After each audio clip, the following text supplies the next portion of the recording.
he's going to find himself getting passed by multiple cars, as I mentioned earlier on. So New York in a very precarious situation, but he often finds himself in these places. Doesn't qualify as well as he races. Only Up front, they are getting with Lee Aberdeen and Luca Varani, not very far apart at all here. But I just want to see how Alistair Haight deals with Marcello Kessler coming around the old hairpin.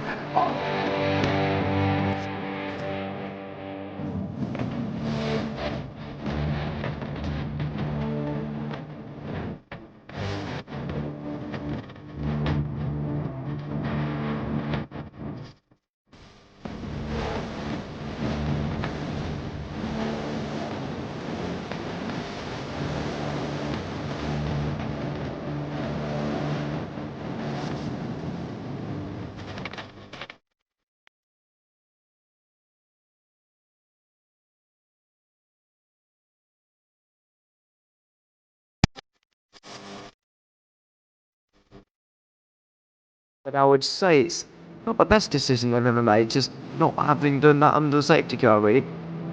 Yeah, they're taking their pit stop strategies from Ferrari lately or something. What's going on? In turn one, just too much gas on them, too much feet on the round pedal, and unfortunately he's dropped him all the way down the order. But Philip Hammer is out in front by an 8.91 seconds.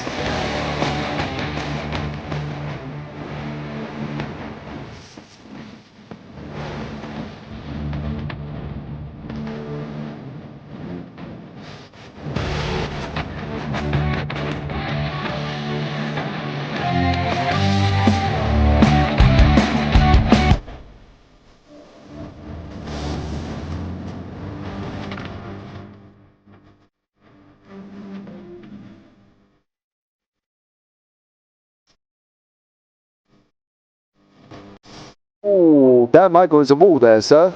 And it definitely doesn't want to be hitting that earlier on as well. Difficult, the understeer is in the dirty air through that final corner because it's such a long corner and you get dragged off into the grass very easily. He'll have the slipstream down towards the chicane. Peterson was briefly alongside, but that slipstream has saved him and kept him in third. Yeah, Varani now lost a little bit of time to Aberdeen, about half a second. Peterson is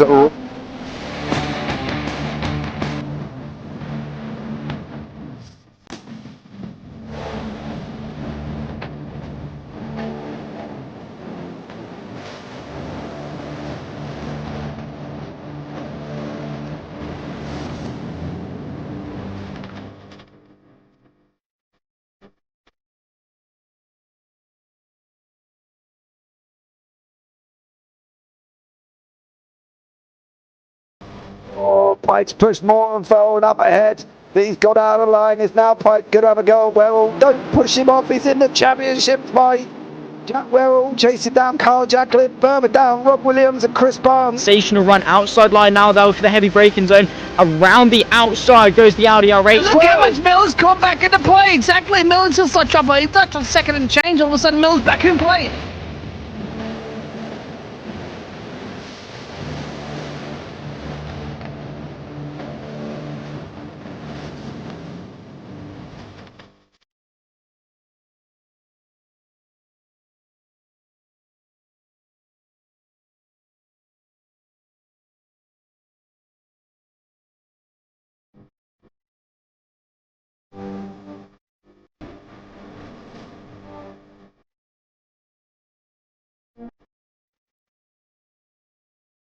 Moving on to the back end of Bill Jocelyn. So there's been a lot of movers and shakers in this first 2 laps here for race. Absolutely serious racing. They're giving a lot of fun. Yeah. And it's all about the entertainment. So I hope everybody is enjoying themselves out there in the chat. We know that Ron is enjoying himself watching. And Burger King machines off into the grass a little bit there. Is that really bunching up now?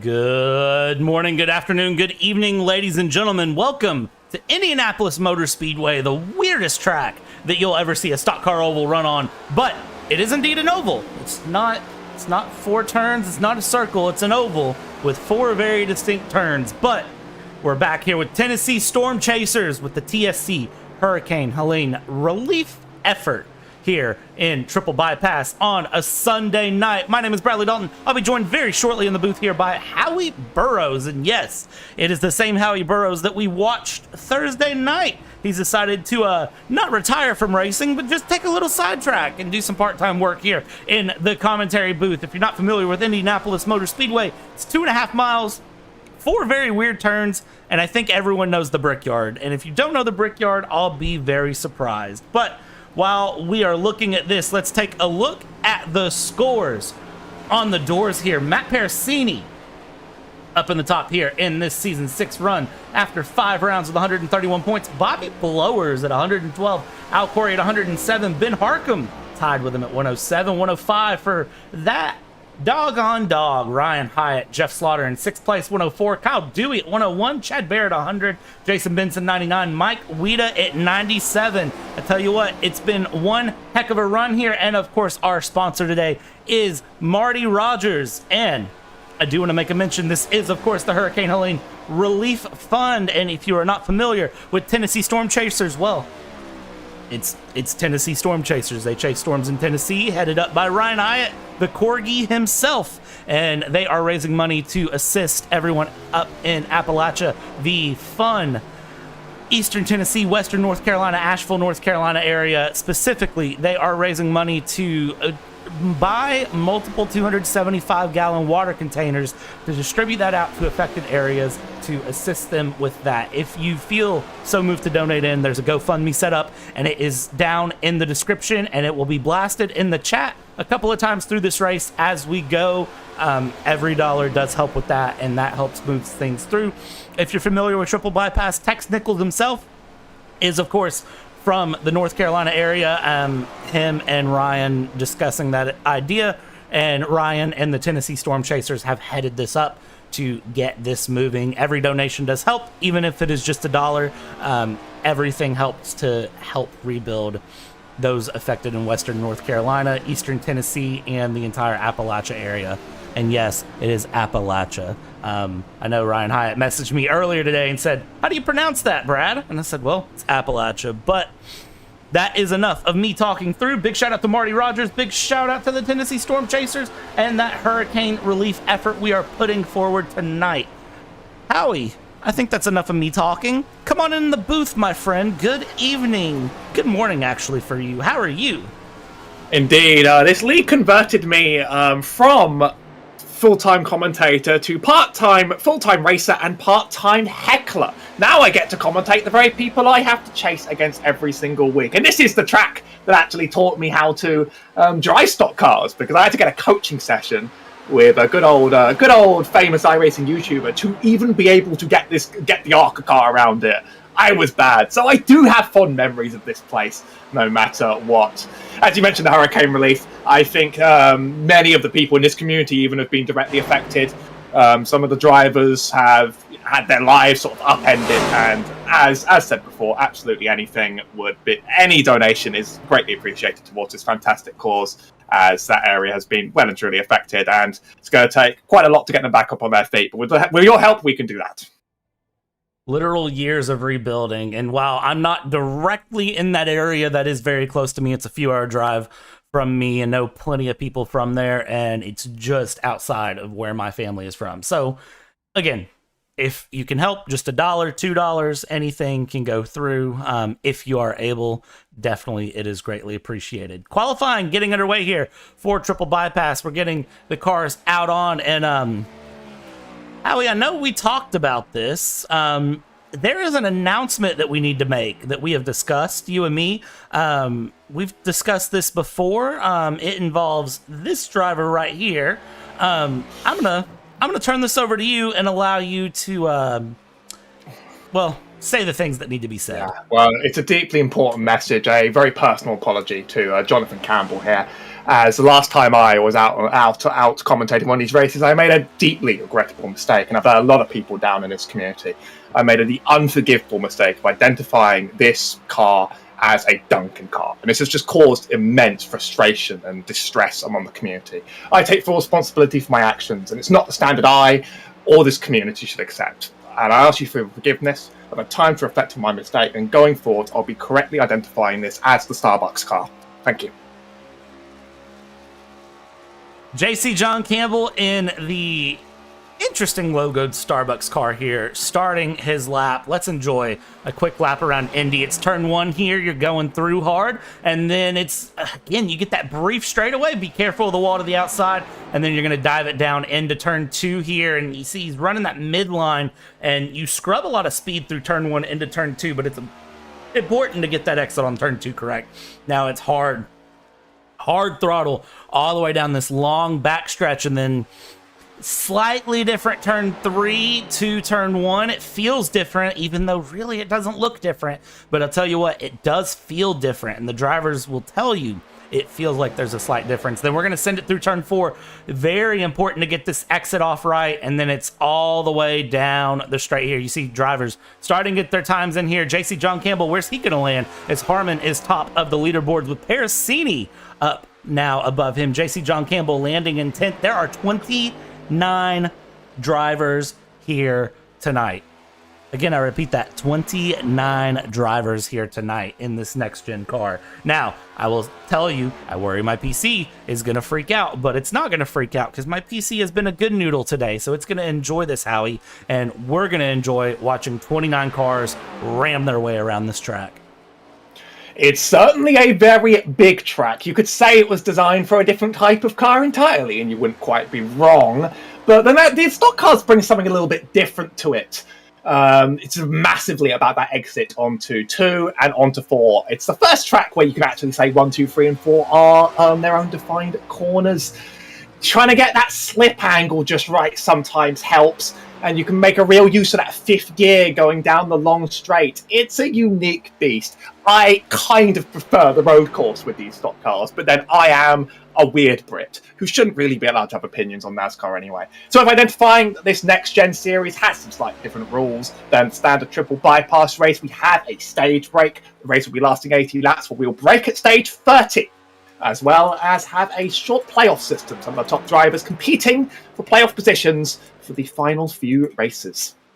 It is very unique to see that stage break system brought in, see different things brought in. We have Matt Harmon, who is coasting his way around. He's done his 2 laps in, and he continues through. Carter Phillips, a name that is newer to me here in Triple Bypass, sending his way around and trying to find his way through. So it is one of those that seeing the drivers kind of knock their way through, it's a little bit different, especially with that playoff system, than what we're used to with that traditional, we'll call it Monday through Saturday triple bypass. That's the ones where you see the guys go out, they run, they go through, there's a point system in.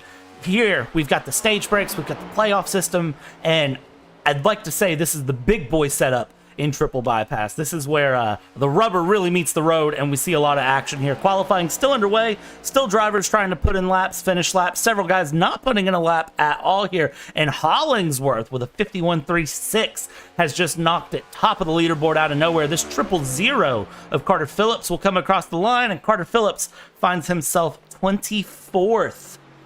Currently, as it stands, just off of your leaderboard as we go. And now Carter Phillips will roll it down. We've got 1, 2, 3, 4, 5 cars that have yet to put in a lap, and I don't know if they're going to, honestly. Yeah, I've struggled to keep it off the wall several times here, quite frankly. I'm not sure whether they kept it off or whether they just didn't quite get the run around here. This is a race with unique strategy implications. Also 50% fuel in the car, so pit stops will be required going into that second run. It's quite like a lot I like about modern NASCAR, to be honest, even if I'm quite new to it, so I'm not quite a traditionalist. So I like seeing some variety in the league, and this is just one example of the variety you get every day of the week. Absolutely, and we are going to get the variety of the grid going here. 29 cars to talk through this grid, so we're going to move through it pretty quick here as we get ready for our pace laps, and it is going to be the wonderful J.R. Hollingsworth there in first place. Second place, Matt Harmon. And row 2 will be Matt Parasini, Sean Bradley. Row 3, Ryan Hyatt and Charles Woods. Row 4, Kyle Gresh and Mark Herzog, Al Corey, Alex Goff, Marty Rogers, and Will Emmerich. From there, continuing along, it's Elton Wu, Michael McCuskey, JC, John Campbell in the Starbucks car, Naj Crutchley in P16, Jeff Slaughter in 17th, Jason Benson in P18, James Dorr in P19, and Brian Cooper rounds out your top 20. But we still have more. Tyler Ruielis in 21st, Angel Resendez in 22nd, Rick Ellison in 23rd, Carter Phillips in 24th. From there we go, Cameron Kane, Ward Fisher, Michael Seymour, Isaac Voss, and Paul Krumrie. Krumrie. There we go. Paul Krumrie rounding out P29 as we get these cars on the road and we get ready to party. You see the cars there? Listen to that car purr. Listen to that car purr. I know you can't hear it, Howie, and I'm sure you should be able to hear it, but it is a beautiful, hard idling car to listen to. Just enjoy the sound for a second. It's great. All right, that's enough sound. Let's get this thing ready to roll on the road. 29 cars paced out on the back stretch. How many cautions are we betting? Ladies and gentlemen, put your guesses in the YouTube chat. How many cautions? This is I gotta say, this track gives people a lot of space. It's easy. I think people always make mistakes, but it also is a very wide track with a lot of long straights. So I think this one might be quite a long run race. I'd be surprised if it gets crazy. If we see one or two mistakes leading to cautions, and perhaps I'd be surprised if this was a caution test though. Honestly, this is going to go one of two ways, and I don't know which way it's going to go. All I can tell you is this is about to be a good time here as our drivers come around. We get ready here for the green flag. We pace our way around. Let's get everything set up.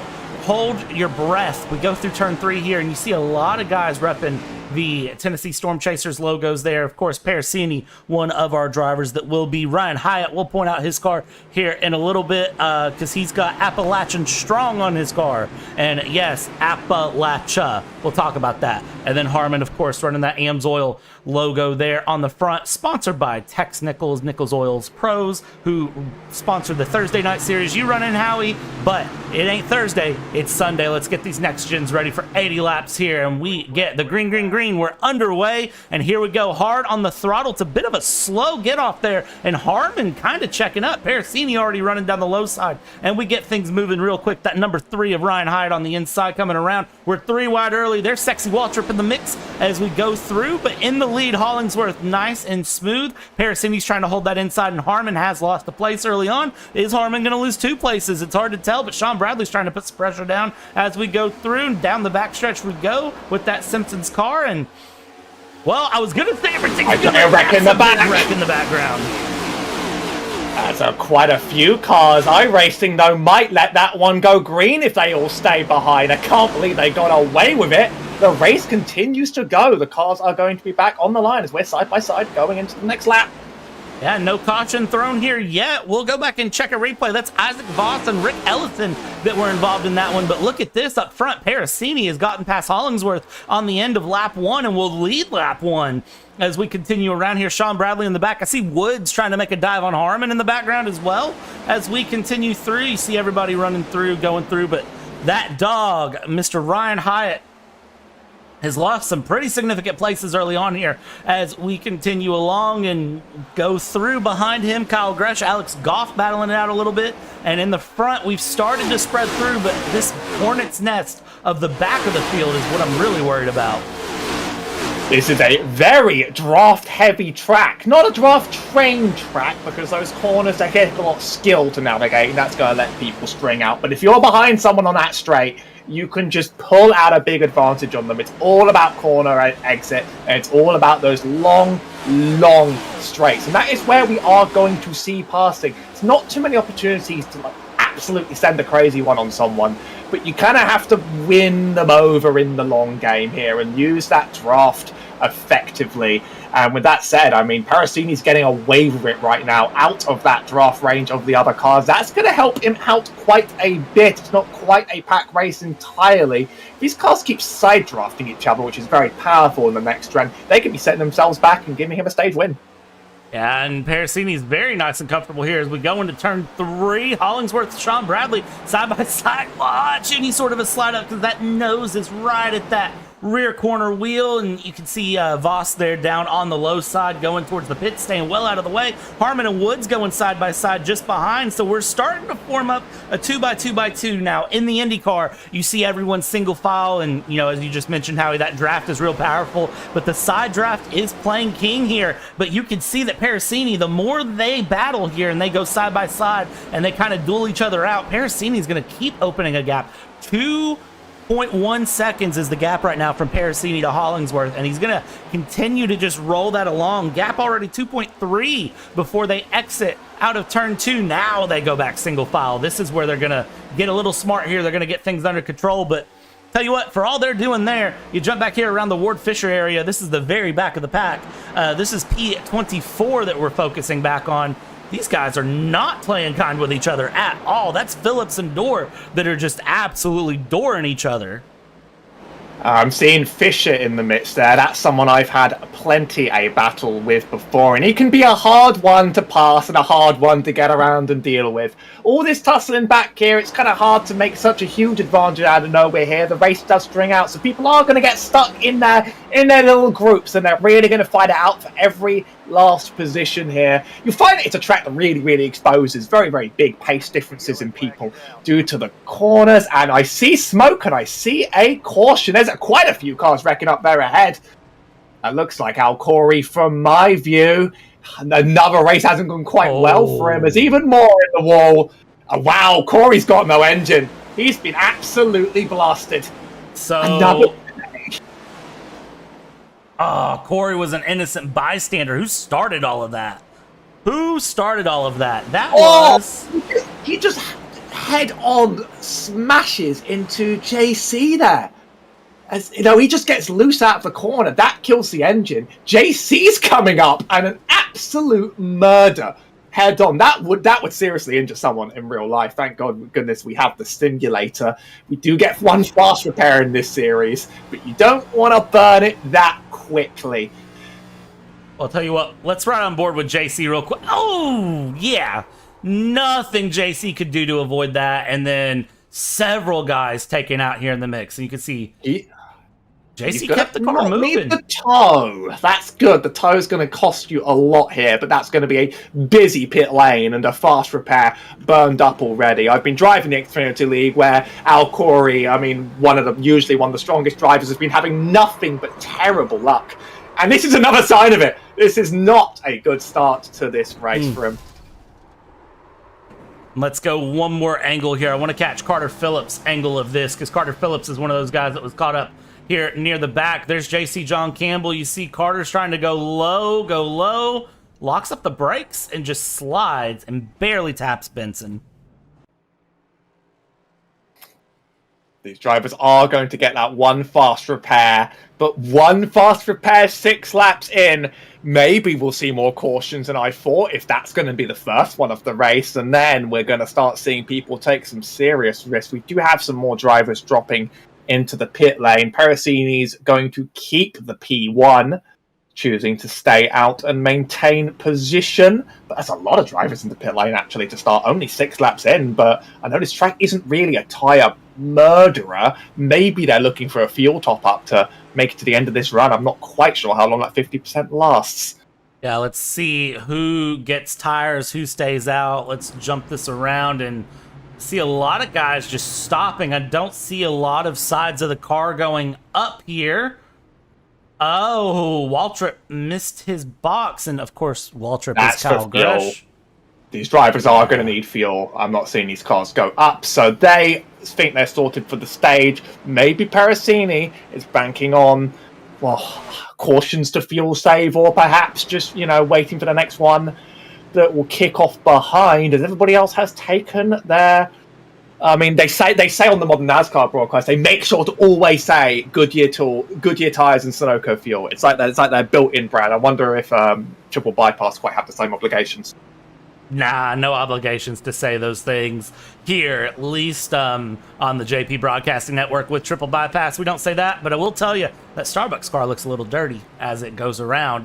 That Camaro has seen better days. We're going to run this one into the ground. We're going to run this one into the ground. I can tell it already. That's all I'll say. Yep. I mean,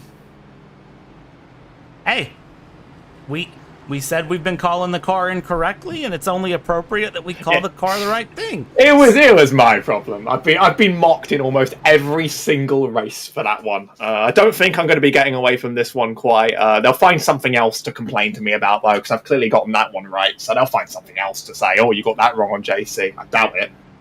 How do you pronounce the hashtag on the side of this car? How do you pronounce the hashtag on the side of this car? I can't quite see it from here. Let me get you a good angle of it here.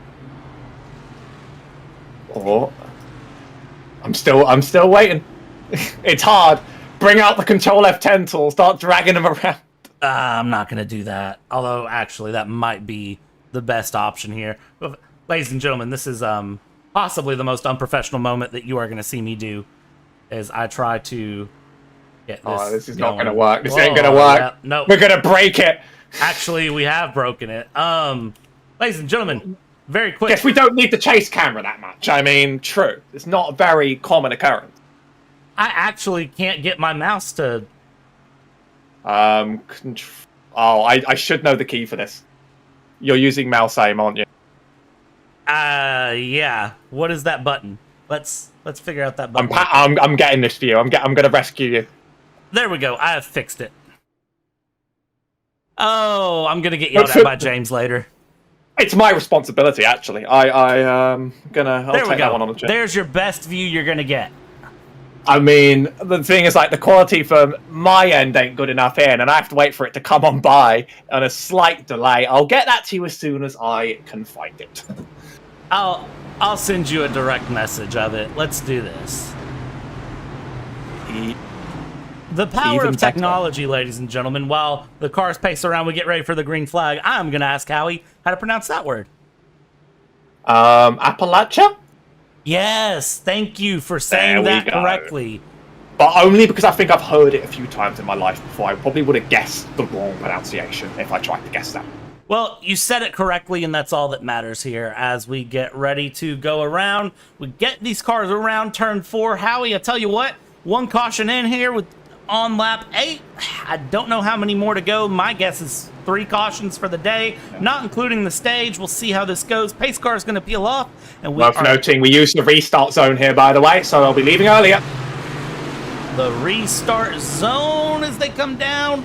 And let's get this show on the road. And it is going to be right there. You see the blue painted Geico restart zone, green, green, green. And we are underway. And it is going to be Matt Parasini in the lead here as they go through. Ryan Hyatt up into 4th place, trying to hold on. Everybody 2x2 down into turn 1. Got to be very careful as they go. There's that number 25. He was involved in that early wreck there that took out Al Corey. Took out several other drivers as they continue along. But he is playing nice and smooth there. Mr. McCuskey in 5th place. They go around, but look at the gap. Parasini's already pulled up front, but back here in the back, it is Tyler Ruyelis and Hollingsworth that are going side by side.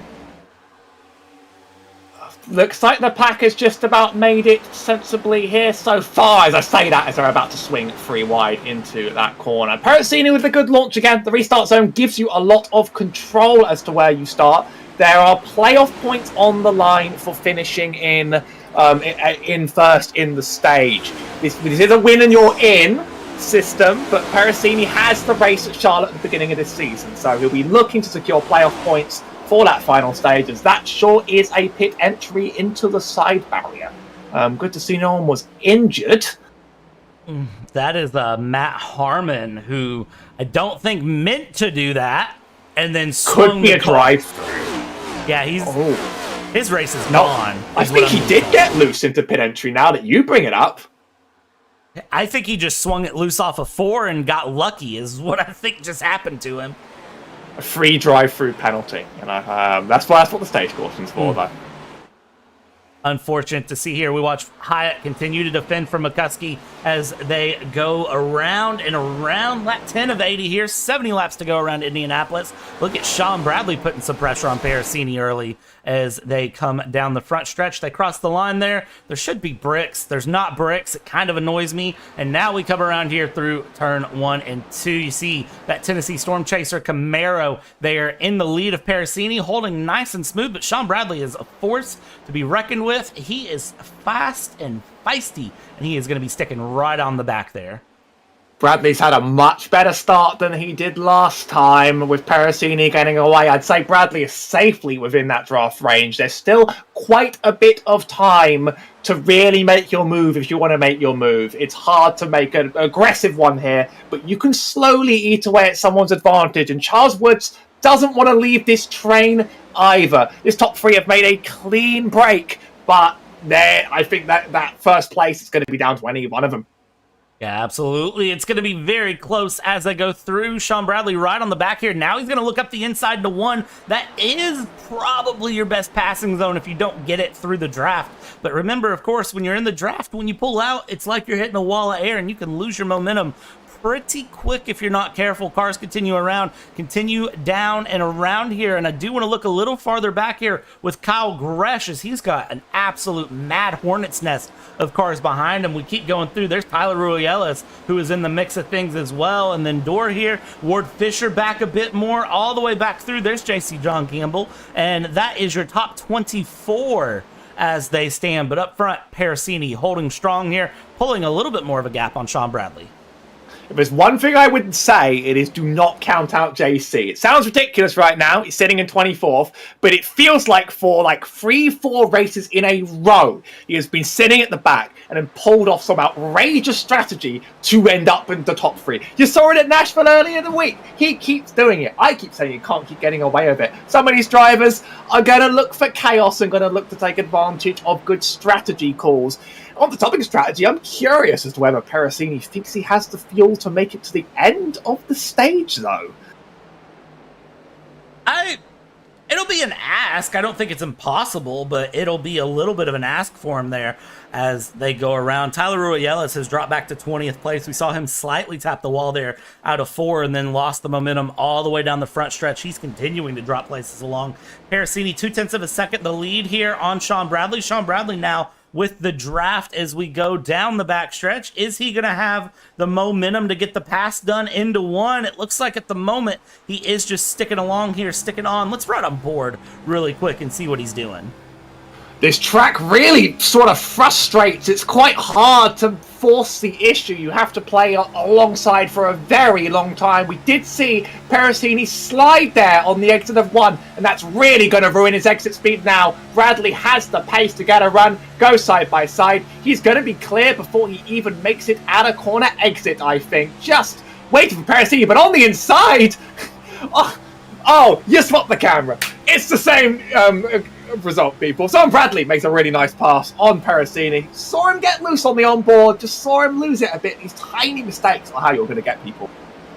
Yeah, Sean Bradley getting real feisty up the inside there. But remember, as they do that, Charles Woods is going to be reintroduced into this mix as well. And all of a sudden, you go from a 2-car battle to a 3-car battle. And then if these 3 start battling, we can go from a 3-car battle to a 29-car battle if we really want. Parasini's getting a little wiggly off the exit of 1 there. It's interesting to see how his car is handling compared to others as they go around here. Sean Bradley looks nice and stable, and Parasini does not. Woods now back in the back. We're going to drop to this next pack of cars here. Ryan Hyatt starts the next run here with J.R. Hollingsworth, Michael McCuskey, and Kyle Gresh. He's a driver I've raced around Indy. They ran the Indy 500 here in Triple Bypass and hosted that. There was about 20 of us that showed up. And yes, I raced. I didn't commentate. I raced. I led for a large chunk, and I binned it with about 20 minutes of racing to go.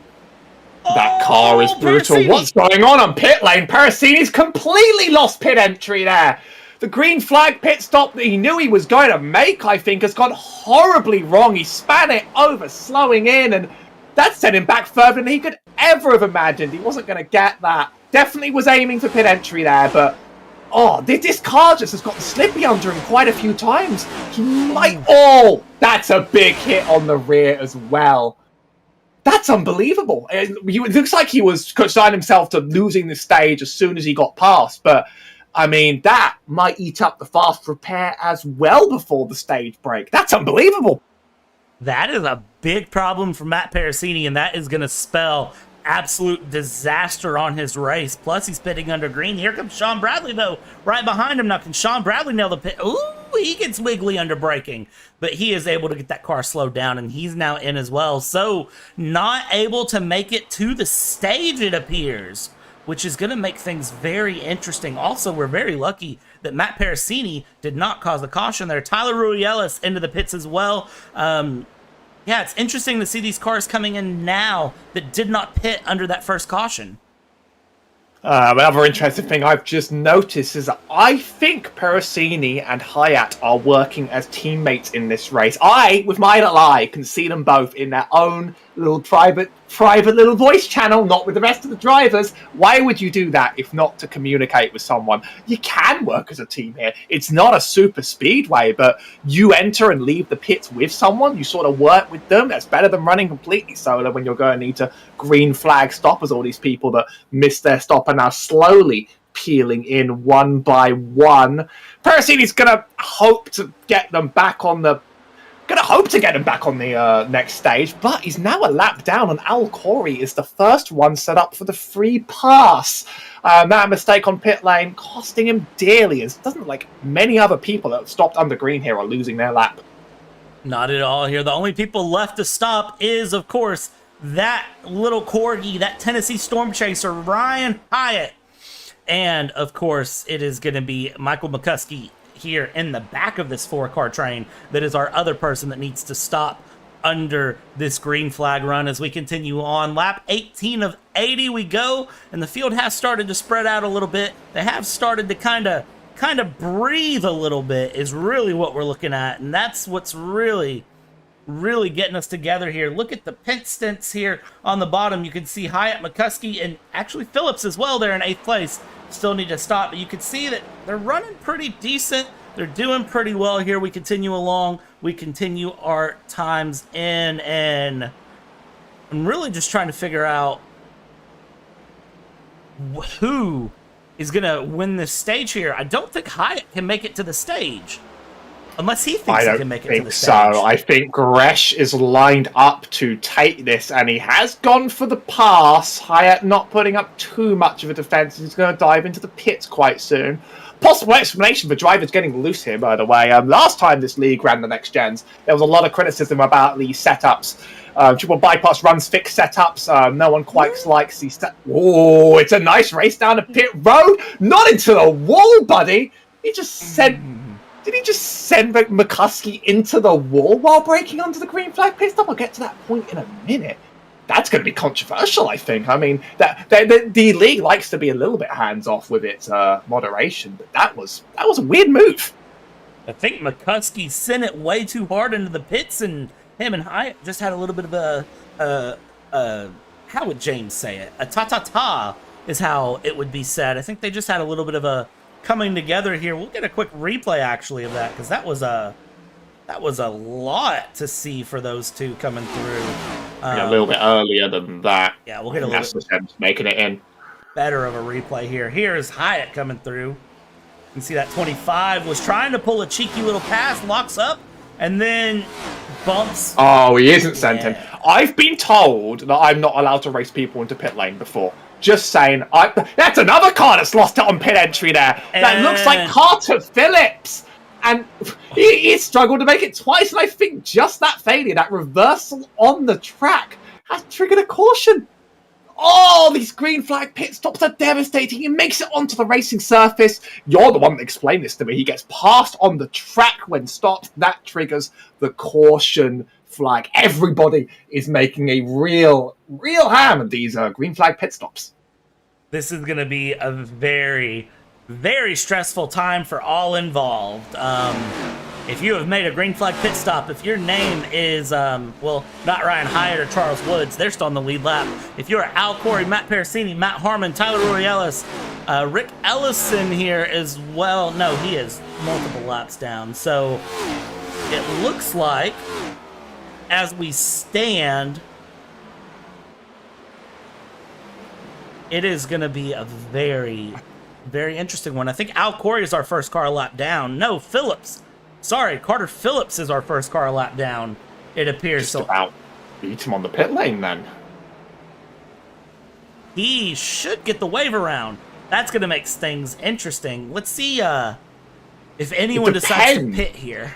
It depends on if iRacing gave him a loss of control on pit entry, because if you're given incident points that cause the caution, you don't get the wave around. We're not sure whether Carter got a iRacing certified loss of control. We'll have to see which car makes it around the back, really. Should be Carter Phillips, but if he got that loss of control 2x, it'll be Al Corey.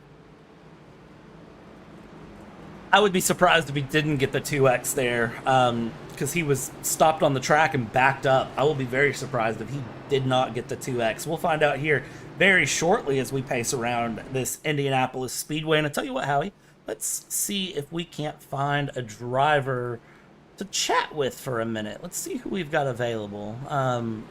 Do we have our sponsor? That is what I was getting ready to say. Do you see our sponsor anywhere? I am double checking. Number 32, Marty Rogers. I don't think he's around today. He's made a sponsorship for the event, but looks like he can't make it to the race.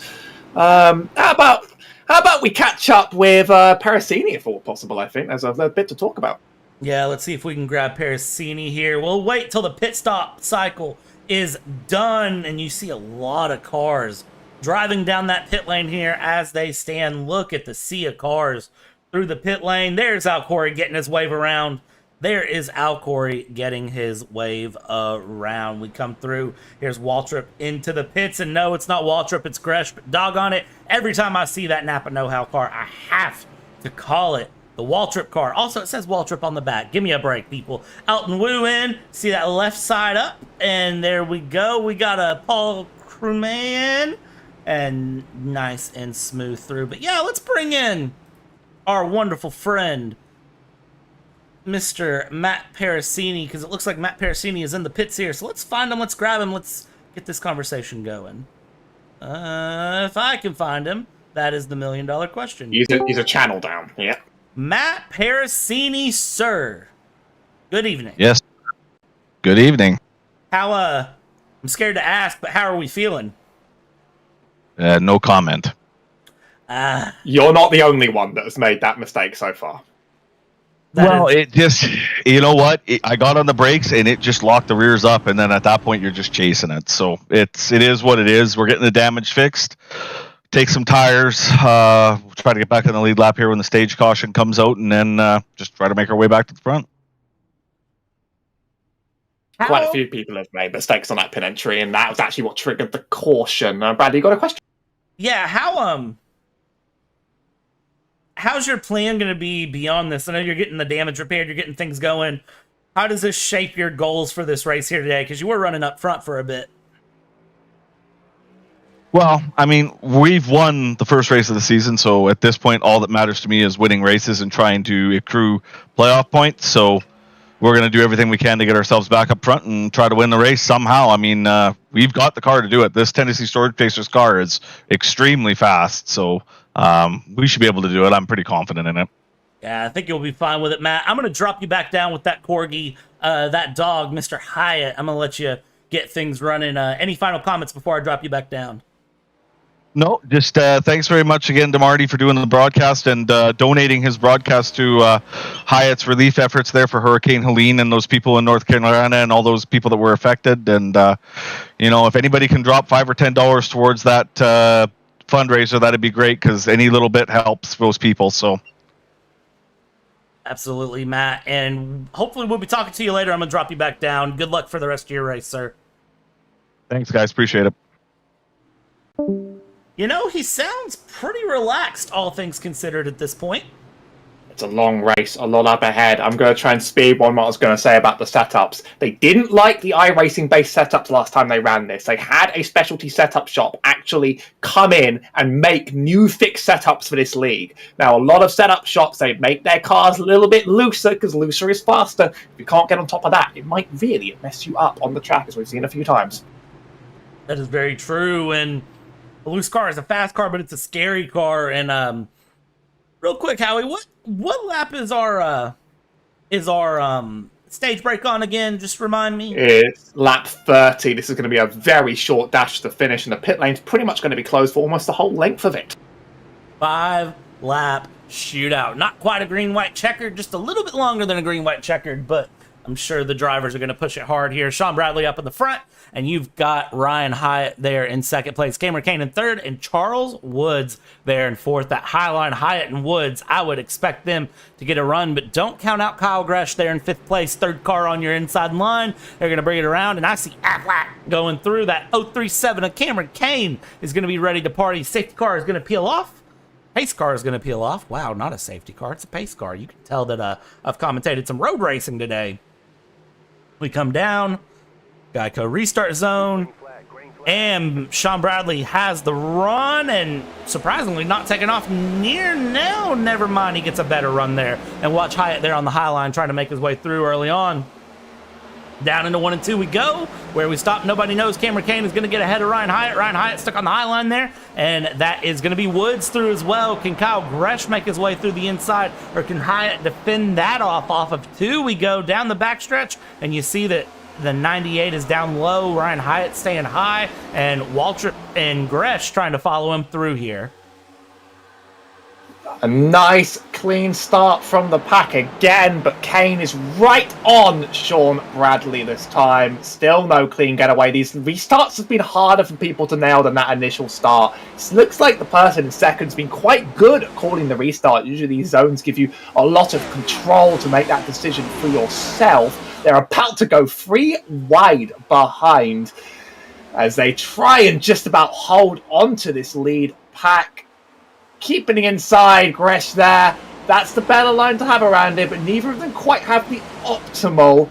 It's just sometimes a bit of a race to the bottom around this track. You're really trying to race to get that preferred groove. That outside line doesn't leave you with much to go with, but it makes the battles all the more interesting. You've got to spend a bit more time to set it up.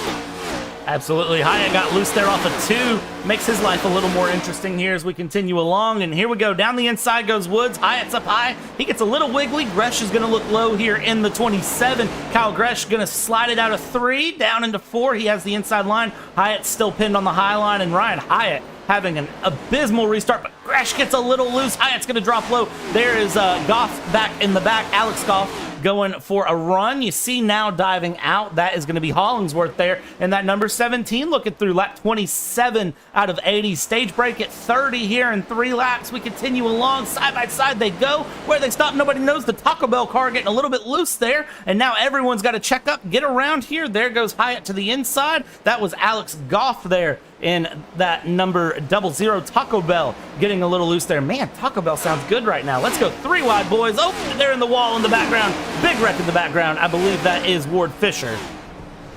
Oh, Ward straight off into the grass there. All the way down into the wall. I don't think he was involved in the first wreck, but a lot of people have burned through their fast repairs very early. Why do I say we're not going to have a caution fest? We're going to have a caution fest all day long, I think, as he catches the 333 of Angel Resendez. Hope I got that one right. After just getting loose into the wall, off the wall. Oh, it sucks to be in that position. Dumped right out of the end of the stage as we approach that one, crossing to pace car. Oof. Was that Pericini again? That was I'm Rick. not sure. That was Rick Ellison, and let's actually ride on board with Rick Ellison for this one because that was a hard little hit, and I'm curious how that happened. Let's ride with Rick here. You see, he's in 5th gear. He's throttle. He's checking up. He's checking up. He's there, and 4 laps. Oh, the car just does not stop. I mean, slowing at the first sign of danger is often the first thing you're told to do. But these cars are just proving today that they are not stopping at all. You have to make evasive action like you're avoiding a deer in the middle of a road, I think, at this stage. These brakes have just failed so many people so far. We're going to see more green flag pit stops as the next stage comes on. We are going to hit the end of this stage, though, under caution, meaning Sean Bradley wins it, takes home 10 points. It's 10 through 9 points down to the top 10 and 2 playoff points as well to the winner. yeah, Sean Bradley could celebrate that one very, very well. Let's see. Pit lane open. Sean Bradley's out. Cameron Kane's out. Everyone from Charles Woodback is going to just go ahead and make this pit lane a little bit busy. Here we go through. And Sean Bradley and Cameron Kane faked it. Look at that. They faked it through. They're all in. Look at the sea of stock cars bring their way in.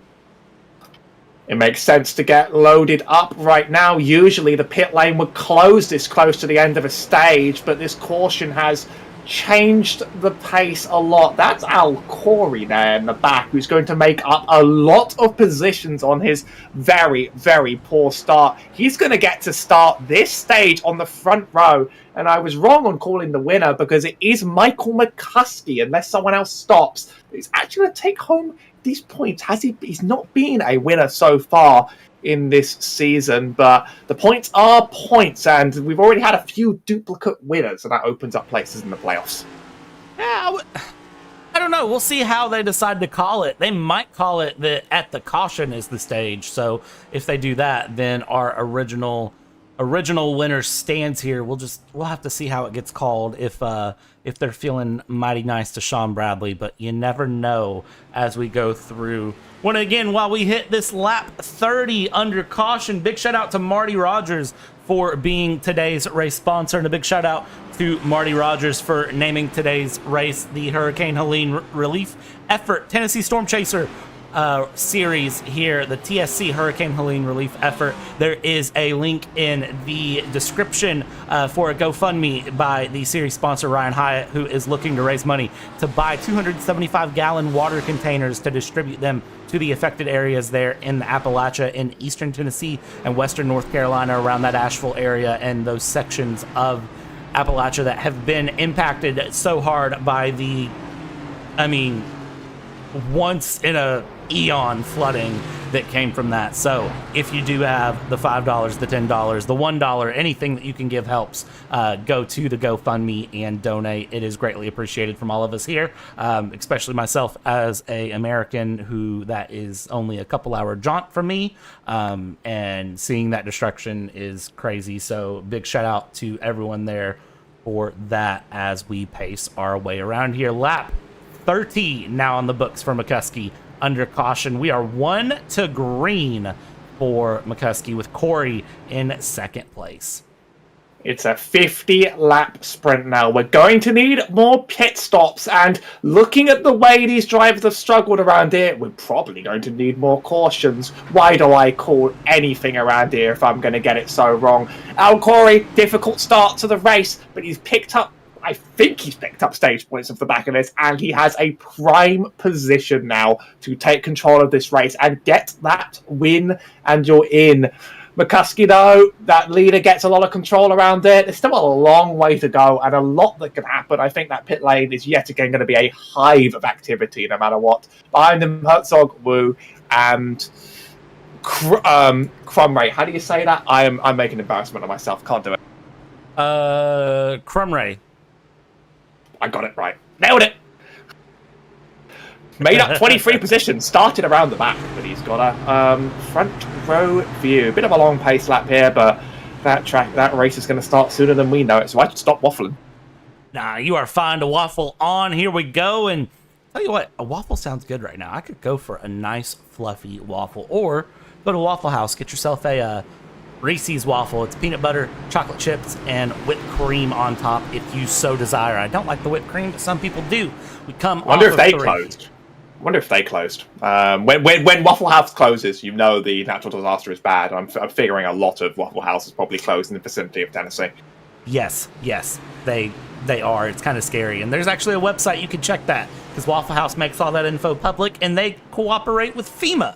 Fun facts for you, putting my college degree to use here, but that's not why we're here. We're here to see this 50 race shootout here with McCuskey and Corey leading off the front row. Al Corey is going to be a force to be reckoned with here as we get the screen flag going and we go through. Al Corey finds himself in that second place with Herzog and Hollingsworth there. I see Wu, Sean Bradley, Kyle Gresh, and Dorr in the mix as well. And I tell you what, Michael McCuskey said, you know what, I want no part in any of this. I'm just going to go ahead and take off. They come off of turn 1, nice and pretty single file. They go down into turn 2 they go, and it's so weird to say into turn 2 because there is the little short chute in the middle. Exit off of 2. Everybody's away pretty well as we continue along here. McCuskey in the lead, Hollingsworth through. Herzog trying to hold on to a place here. May not be able to hold on to that place though, as he is on the high line. That is not the line you want to be at. And we see up the inside goes Crumry. There we go. I've said that 5 different ways this broadcast, and I'm going to stick with Crumry for the rest of the broadcast. Al Corey now dropping a place here as we continue along. Lap 31 in the books, and we continue to move and groove. Al Corey's dropped like a stone. He's gone straight from the front row all the way down to 5th. Hollingworth and Wu making up very nice gains off the back of this, but McCuskey's had a pretty good launch. I say this almost like a curse, as Hollingworth is very, very close to making that battle right now into the corners. Lot to make up for Al, I think, but I think Hollingworth's going to make this move sooner rather than later. He almost stuck his nose up the inside on the last turn, didn't quite get it done. With a little bit of pace differential, you can sort of force yourself under someone here. Still not the case. It's a 4-car train now at the front of the field. I see McCuskey running really, really wide in these corners. It's safer, but he's going to get that inner line taken away from him if he doesn't wisen up very, very soon. Side draft on these cars is so powerful. They pull the car next to them behind them if they get up alongside. So there's lots of ways for Hollingsworth to get on by right now. Yeah, I don't think they're done at all as they go through here. McCuskey and Hollingsworth, they're going to continue to just battle it out very, very close. And it's going to be close now. Let's look at it here because McCuskey, Hollingsworth trying to break that toe, trying to pull that IndyCar run, break that toe around, not able to do so at the moment. But here we go around now. 3 wide we stay. Hollingsworth's losing out big. He keeps going wide. He's given up another position. He could concede a 4th one here on the road. He's not hitting his marks on the inside. This is a track where you really have to hit all 4 marks perfectly, or you just get track position taken away from you. We just saw him lose another to Gretsch there in the back. And you could just see some of these cars washing up wide and really paying the ultimate price.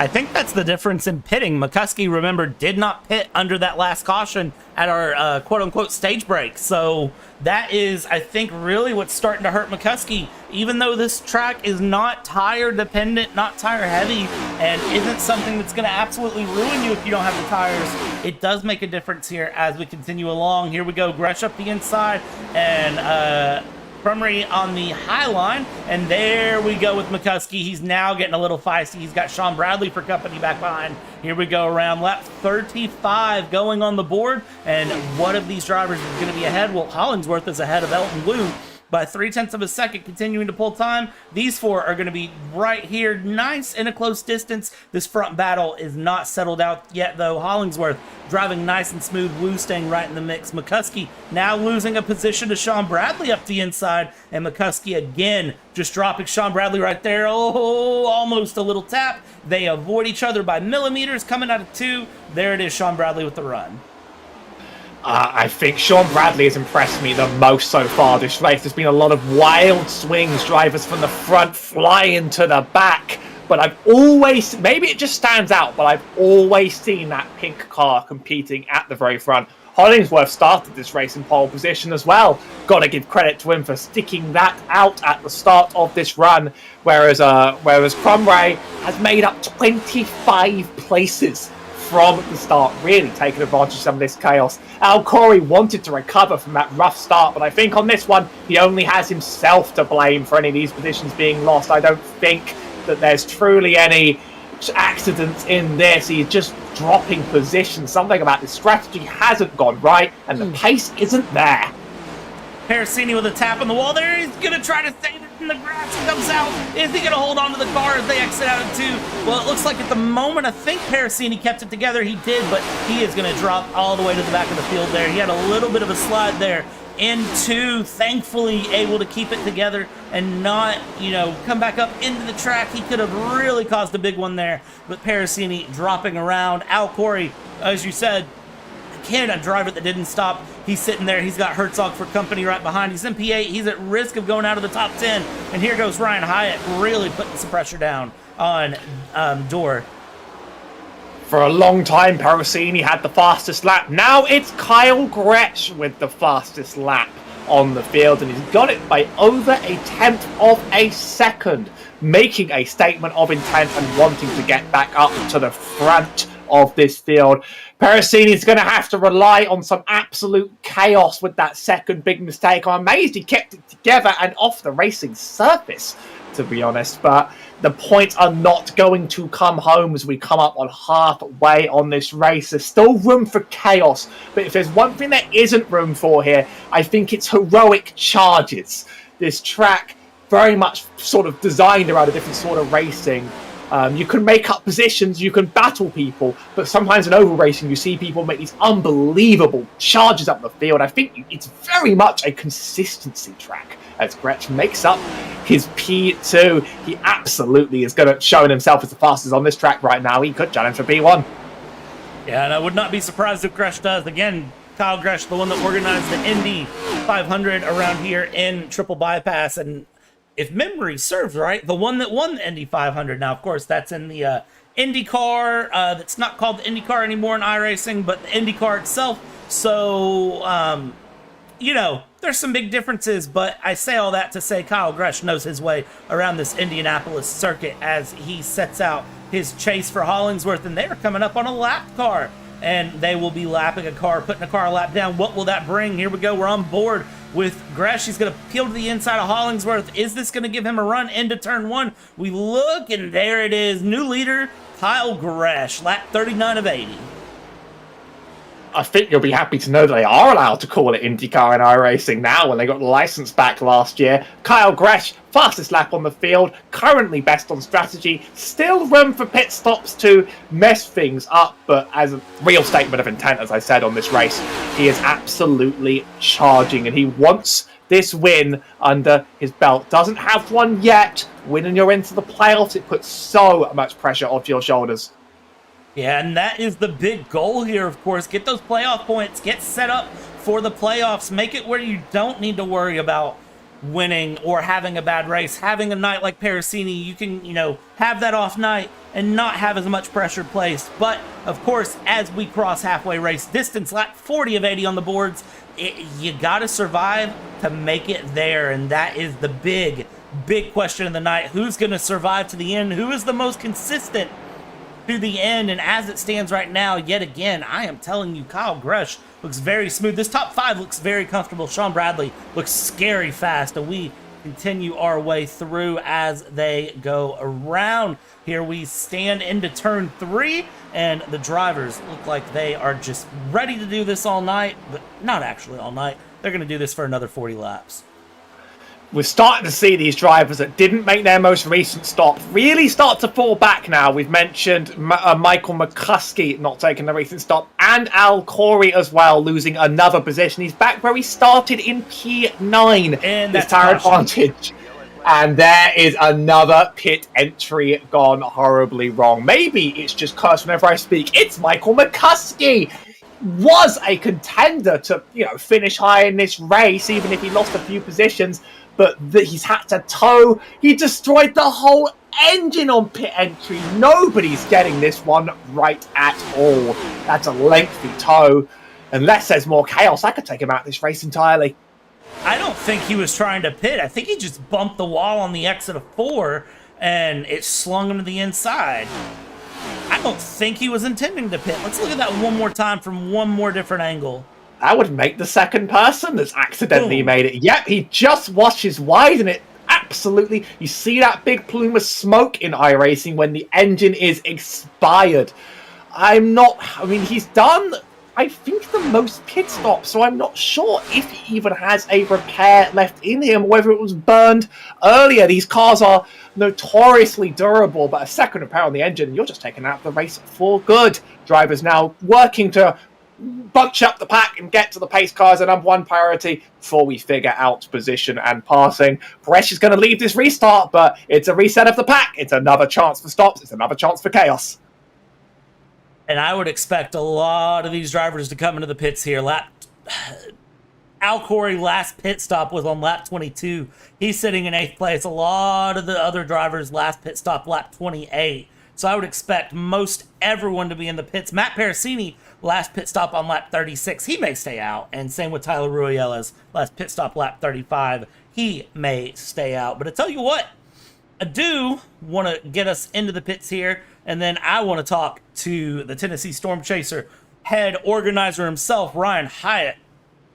Once he can get his way in, I want to talk about... I would say, look at Parasini. He actually stopped after his little spin on the side of the track. If everyone stops now, he ends up with track position. Yeah, and he is still on the lead lap, so could be a very, very interesting moment for Parasini as he's still trying to get caught up to the pack here. Pit lane is open, and I tell you what, pit lane is busy here as we see everyone coming in. We'll go to the second pit lane camera. This tends to be the better camera to show who's in, who's out. Everybody's in. Look at that leaderboard. Everybody is in. It's Parasini as well. Only 2 drivers staying out there, I see, and they might both be lapped. The entire lead lap is in. Do you want to bring in Ryan Hyatt? I'll let you pick the timing for that one. Yeah, let's make sure Ryan Hyatt's in his box stationary here. As soon as he is, we'll grab him. We'll catch a quick chat with Ryan Hyatt. We'll talk a little bit about the Tennessee Storm Chasers' goal here with bringing stuff in. Ryan Hyatt. Yes, sir. How are you feeling, sir? Feeling squirrely. Feeling How are y'all? squirrely. I like the This sound is a of that. race that's been defined by pit entry, hasn't it, really, more than anything else at this stage. Yeah, it's been that. Well, at least under green, it has been. Ryan, I want to talk to you for a second about Tennessee Storm Chasers and this relief effort you're putting through. We've Hang talked on, about it in a couple... avoiding the car on the backstretch. Okay, never mind. Oh, who Okay, was sorry. that? What was that? I was going to say, I want to talk to you for a moment about this relief effort we're putting through, getting these water jugs in for North Carolina, if you wanted to kind of give a little bit of the background on that here.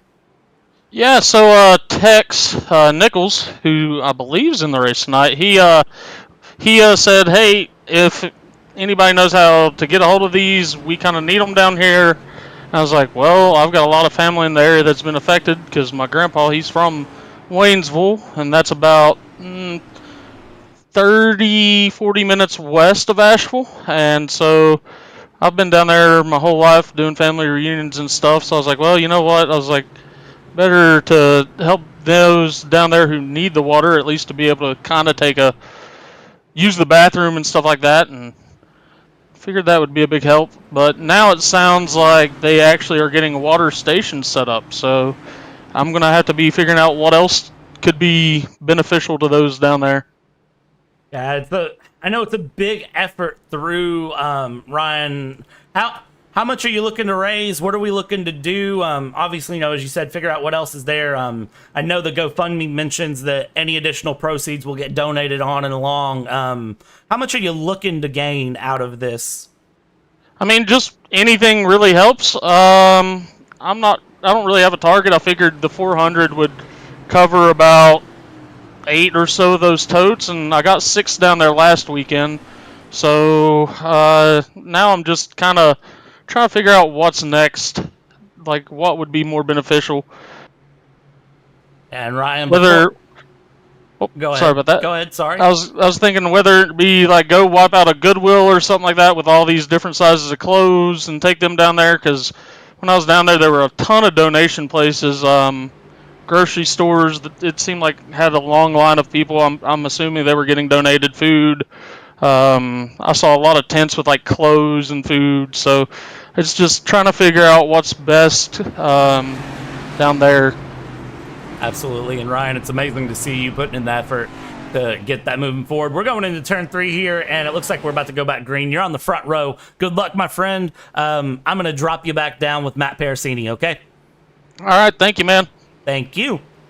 It's amazing to see the effort put in there, Howie. And I tell you what, we get Ryan Hyatt on the front row with Sean Bradley. So this is going to be a fun one to see. Bradley and Hyatt making it back again. I mean, that was a real win on pit exit, I think, for Hyatt. Went from not necessarily competing all the way back up to the front here for the Storm Chasers. Bradley does it again. Keeps it up front. He's been the most consistent driver of the day so far, at the very least. It's going to be a very, very hard restart. Let's see how this goes through as Sean Bradley's coming down, and Hyatt's going to want to look for the jump there. Goff and Benson in the second row, and again, Gresh starting in the top 5. There's some bump in there from the inside line. It looks like nobody really got going when they expected Sean Bradley to go, but we're back underway here, and we're getting things going with Sean Bradley not in the pits, even though it's showing him in the pits. We'll get that leaderboard refixed here in just a moment. We go around, little bit of a wiggle there from everyone up in the front as they go through. This is Ryan Hyatt going through in second place. Alex Goff there in third, continuing along. And it is Benson and Goff there in fourth place. We haven't said a lot about Jason Benson today, but he's managed to find his way in the top 3. And of course, behind them, starting with Hollingsworth, Gresh, we got a lot of 2x2 action going around. Yeah, I've had enough of calling people that have made it up loads of positions when so much crazy stuff seems to keep happening in this race, and we still do more in the pit lane. Interesting that Sean Bradley, I think, has gotten the first truly good race restart. They've all been decent, but very often they've sort of left a bit of room, driver in behind in the draft. Sean Bradley has very much broken that. If you're outside of half a second, it's so much harder to make up that difference, and you can see the gap between him, the car behind, and then the whole pack just chasing up. Bradley has made an absolute masterclass of that restart as we watch on board here with... I'm bad at the names, I better get this one right. It is Hollingsworth making his position back. Has also been running here at the front, and has another chance to renew here. And they continue around here. Let's jump on board with Kyle Gresh, who is trying to run this inside line on Hollingsworth if he can make it stick.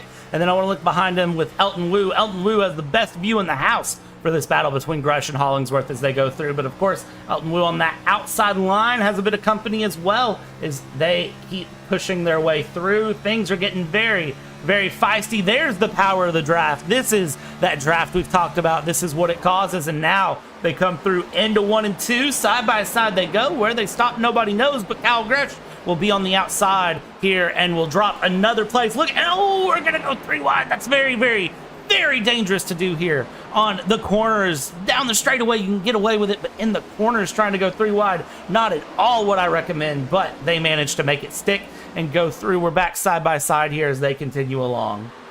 What did I say? If gap car, leave a lot of space on the inside, and that's free real estate for you to take, I think, in a race like this. This is such an interesting run because every single driver is on the same tyres. We've got no strategy differential whatsoever. So this is a pure racecraft race here. The drivers that are pushing their way up are doing it on pace alone. They're going to try and really burn through them, I think, to try and make the absolute best before they make their pit stops, whether it's green or yellow. Remember, these drivers only have 3 sets of tires to make this full race. So if they are on that 3rd set, which I can't say if they are or aren't, but if they are running through on like a 3rd set of tires or anything, and they don't have anything left, they got to be a little smooth here. Still tons of racing left in this run. 32 laps of racing left here around this Indianapolis track, and plenty of miles to go. Here we go. Hollingsworth in 4th place is going to look up the inside of Benson. If he can make this stick on the exit of 4, it looks like he is going to have a bit of a run here, but Kyle Gresh might start to make this a bit more complicated. Sean Bradley has pulled out 1.3 seconds on Ryan Hyatt. Ryan Hyatt's pulled out 1 second on Hollingsworth and Benson. There you see him just ahead. There we go up the inside with Hollingsworth on Benson, and Kyle Gresh all the way down against that grass is trying to feed his way through as well. He's going to feed his way through the inside of Benson here through turn 2 if he can make it stick, and he is going to make it stick there on the exit of 2. He clears himself up. Now he's going to try to chase down Hollingsworth yet again. Gresh is really chasing for that top 3. We're seeing the side draft in so much action in these cars. It's sort of has an impact in all stock cars, but these with the massive aero and the massive dirty air they call, you put up side by side with someone on a long straight and you just slow them down. And by extension, that makes you faster in comparison. We've seen so many drivers go side by side in the straights, and if you just have a bit of a pace differential, get alongside, you end up winning going into that corner. The best drivers around here are the ones that know how to use that aero. Or, I like Sean Bradley, just get it perfectly off the line at 1.5 seconds now. The gap nearly unassailable unless there's mistakes. Yeah, and remember, we still have 30 laps to go, and with the rate of cautions we've had this race, I hate to say it, and if one happens now in the next couple of seconds, it's not my fault, but with the rate that cautions have went in and out and around and side by side here, it doesn't mean that cautions aren't possible, especially when you got drivers right here like Fisher, Kane, and Herzog that have been absolutely pushing each other and running hard through this race. 30 laps to go. We continue along. Here is Hollingsworth with Gresh. Gresh gets loose. Gresh gets very loose off of the exit of 4 and has to back out of it. But man, talk about car control. Keeping that car under control, exiting there down the straightaway. But Gresh will lose touch with Hollingsworth. Dare I say that was almost the big one. These little slides are going to put a lot of heat into the tyres as well, and heat in the tyres makes the next corners not quite work for you, and this might be a part of why Gresh looks like he's getting caught from behind. Wu making up places as well, has been running quite strongly ever since he made it up into the top 6, still looking to keep all of those points intact. And he's doing a pretty good job of trying to keep all those points intact. I do want to pan back here to Michael Seymour, who is running with Emmert in 10th and 11th, and they were swerving around that backstretch, trying to break that draft just a little bit, trying to get some sort of a getaway if they could. Now, look at this top 5. They're starting to condense. They're starting to compress. They're starting to come together a little bit. This is going to give us... All of this battling is giving Bradley more and more to work with. The gap now is approaching 2 seconds. No point even looking at how dominant that run is. He reminds me of a certain Kyle Larson from NASCAR today. Ha! Topical references. Running up front, running his race perfectly. Will take something wild to unseat that, but don't discount the wild, especially on pit entry. Honestly, though, that's something you just want. You literally, when you're in, you just want to be running your own race when you're up front.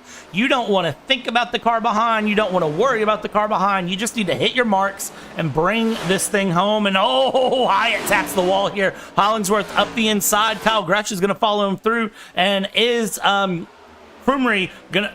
Crumry.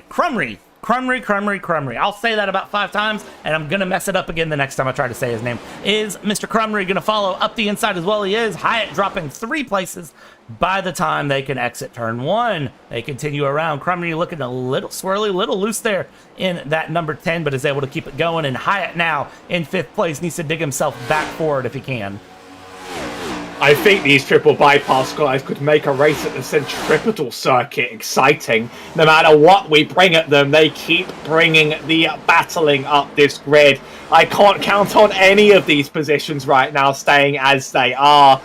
They've just been so much back and forth between them. This neutralization of the tyre game in the last caution has really, really brought out the talent in these drivers. This is so fascinating. We're seeing more 2 wide, back-to-back down the straight. Going into these corners, it's whoever has that inside line. That's a big backing out. He does have the pace. I just thought for a second Benson wouldn't quite have the pace. But we see a slide behind. He's just about saved it. Looks like Matt Harmon back there. And Corey taking advantage of this to make up some important positions he's been looking for. Usually an absolute top runner, but this season across triple bypass has been a struggle.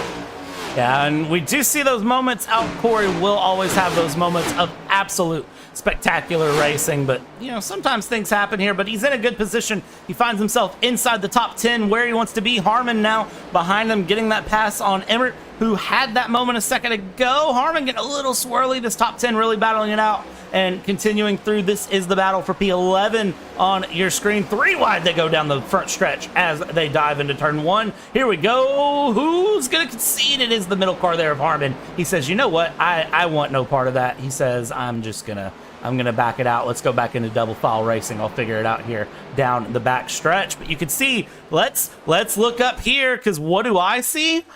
Hollingsworth and Gresh are within a second of Sean Bradley. Sean Bradley's starting to lose a little bit of pace.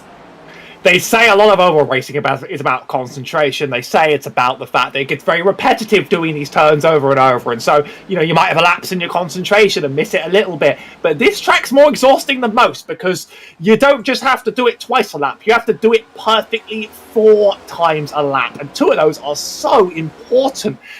It could be very possible there's a little bit of a lapse in concentration, or maybe burning the tyres harder in order to stay ahead has slowed down Bradley, but we can see that gap closing up and up. It's now half a second. It keeps shrinking and shrinking and shrinking, and Gresh has to be watching this as well. This is a proper top 3 battle. They've escaped from Crumray behind. 25 laps to go. Hollingsworth is now in that slipstream, that draft distance, where he's going to start getting some advantage of being this close. And you can hear Sean Bradley, he is having to really feather out of the throttle through turn 3. And he's doing it again through turn 4. He's having to really lift, really pulse the throttle to make sure that car gets around. And here we go. This is going to be the big move for Hollingsworth. If he can make this stick, he's going to go up the inside across the line. They go side by side, but it is going to be a new leader into turn 1. Hollingsworth will get past Sean Bradley with 24 to go. Sean Bradley is now on the back burner of this run, and he needs to find a way back through. He's going to fight him back into turn 2. He's going to try to duck and nose up the inside. He's not close enough, and Kyle Gresh in the back, he smells a possible victory as well. He smells a possible lead, and he's going to just sit right back there behind both of them and follow through. I think Bradley has destroyed those tyres running up so far ahead. There's no other reason that the pace is this poor all of a sudden.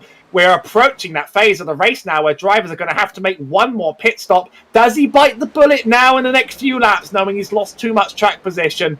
Or does he think, well, now there's a chance that, I'm burned up by the end of the last run? We're starting to approach that pit window. The smartest drivers would have saved a tyre set for this situation, as Gresh is really hungry looking for that P1. Still the fastest lap. Hollingsworth's held it from pole, but Gresh has been such a hard charger today. And I think he has the aggression. We've seen him make so many great passes, psych people out so far throughout this race. He's due for another. If they pit within 20 to go, we know they can make it to the end. Am I wrong in saying that? That sounds right to me. I imagine if they had to stop that early in the first stage, and they don't have fuel for the entire 50-lap stage. All right, just making sure my math was correct. Tyler Rulers in the chat says he was on his last set when he retired from the race. So, it depends on how much you've burned through at this stage. It really depends on the strategy play. We'll have to take a look if anyone goes in the pits and so whether those cars go up on the jacks.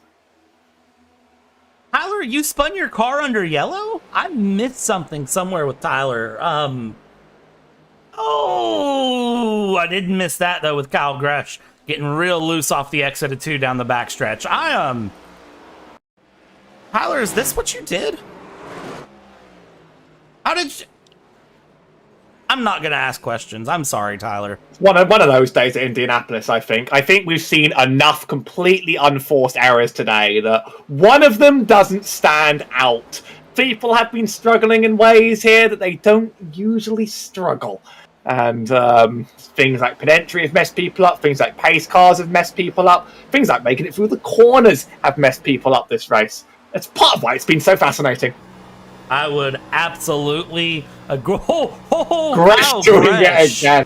These cars are so sensitive to dirty air, by the way. So if you're in the wrong place, wrong time, following someone, you're just sent for a slide. It's like Tokyo Drift out there, except heat into tyres means more heat into tyres, means more heat into tyres. And before you know it, Sean Bradley's quite far down the road, but more mistakes, and he opens this back up. This is a real battle for the win between a few drivers with only 21 to go, approaching 20. It looks like Hollingsworth got a little loose himself. Yeah, I think the tires are hitting a check mark on the night. Gresh with a big slide there, but able to catch it. I mean, really, that's all you can ask for, is being able to catch that as we go through. And that dang corgi, Ryan Hyatt, pulling his way into the pits here as we go, and that is going to open up things for several drivers. It's going to start mixing up a lot of strategy and start making a lot of people ask questions here if they're doing the right thing. Woods on the inside here of Slaughter getting his way through. I saw a little bit of a wiggle. I see the Starbucks car in the background as well as they go through. There's the 42 of Benson going up the inside, trying to look around Goff, trying to get his way through. Mr. JC John Campbell finding himself in a very good position. P11 Jeff Slaughter going around the inside here. He is up in a challenge right now for the top 10 as he is trying to look around that 32 of Marty Rogers. And there they go.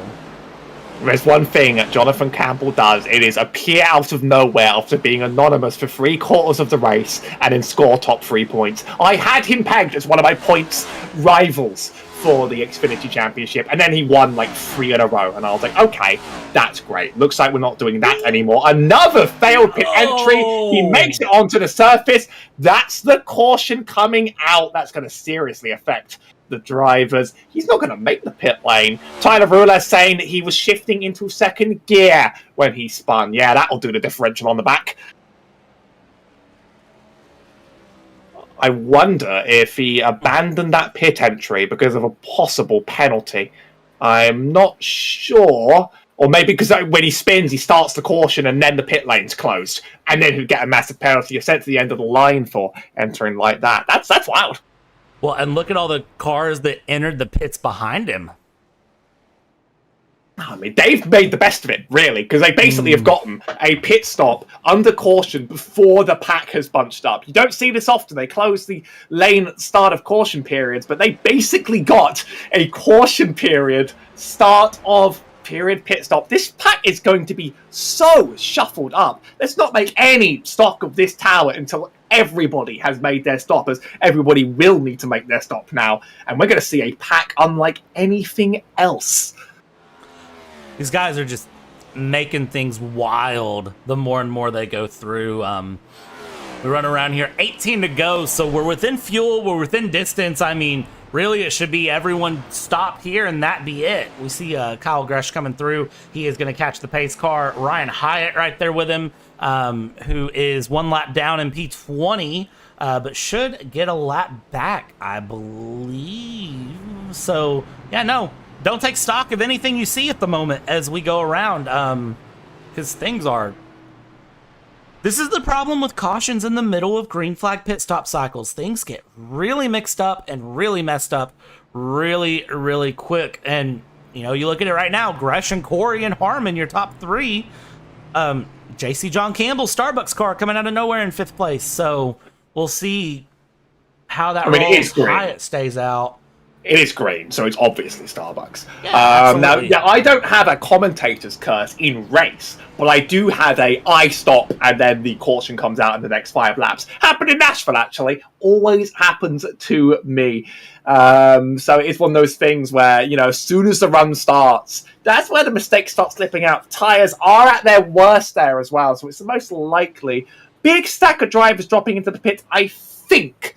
This gives Hollingworth the lead, and he has made his stop. It will be Hollingworth, then Bradley, then Crumry, and then Elton Wu. A few drivers we've seen up front all race making the best of this position.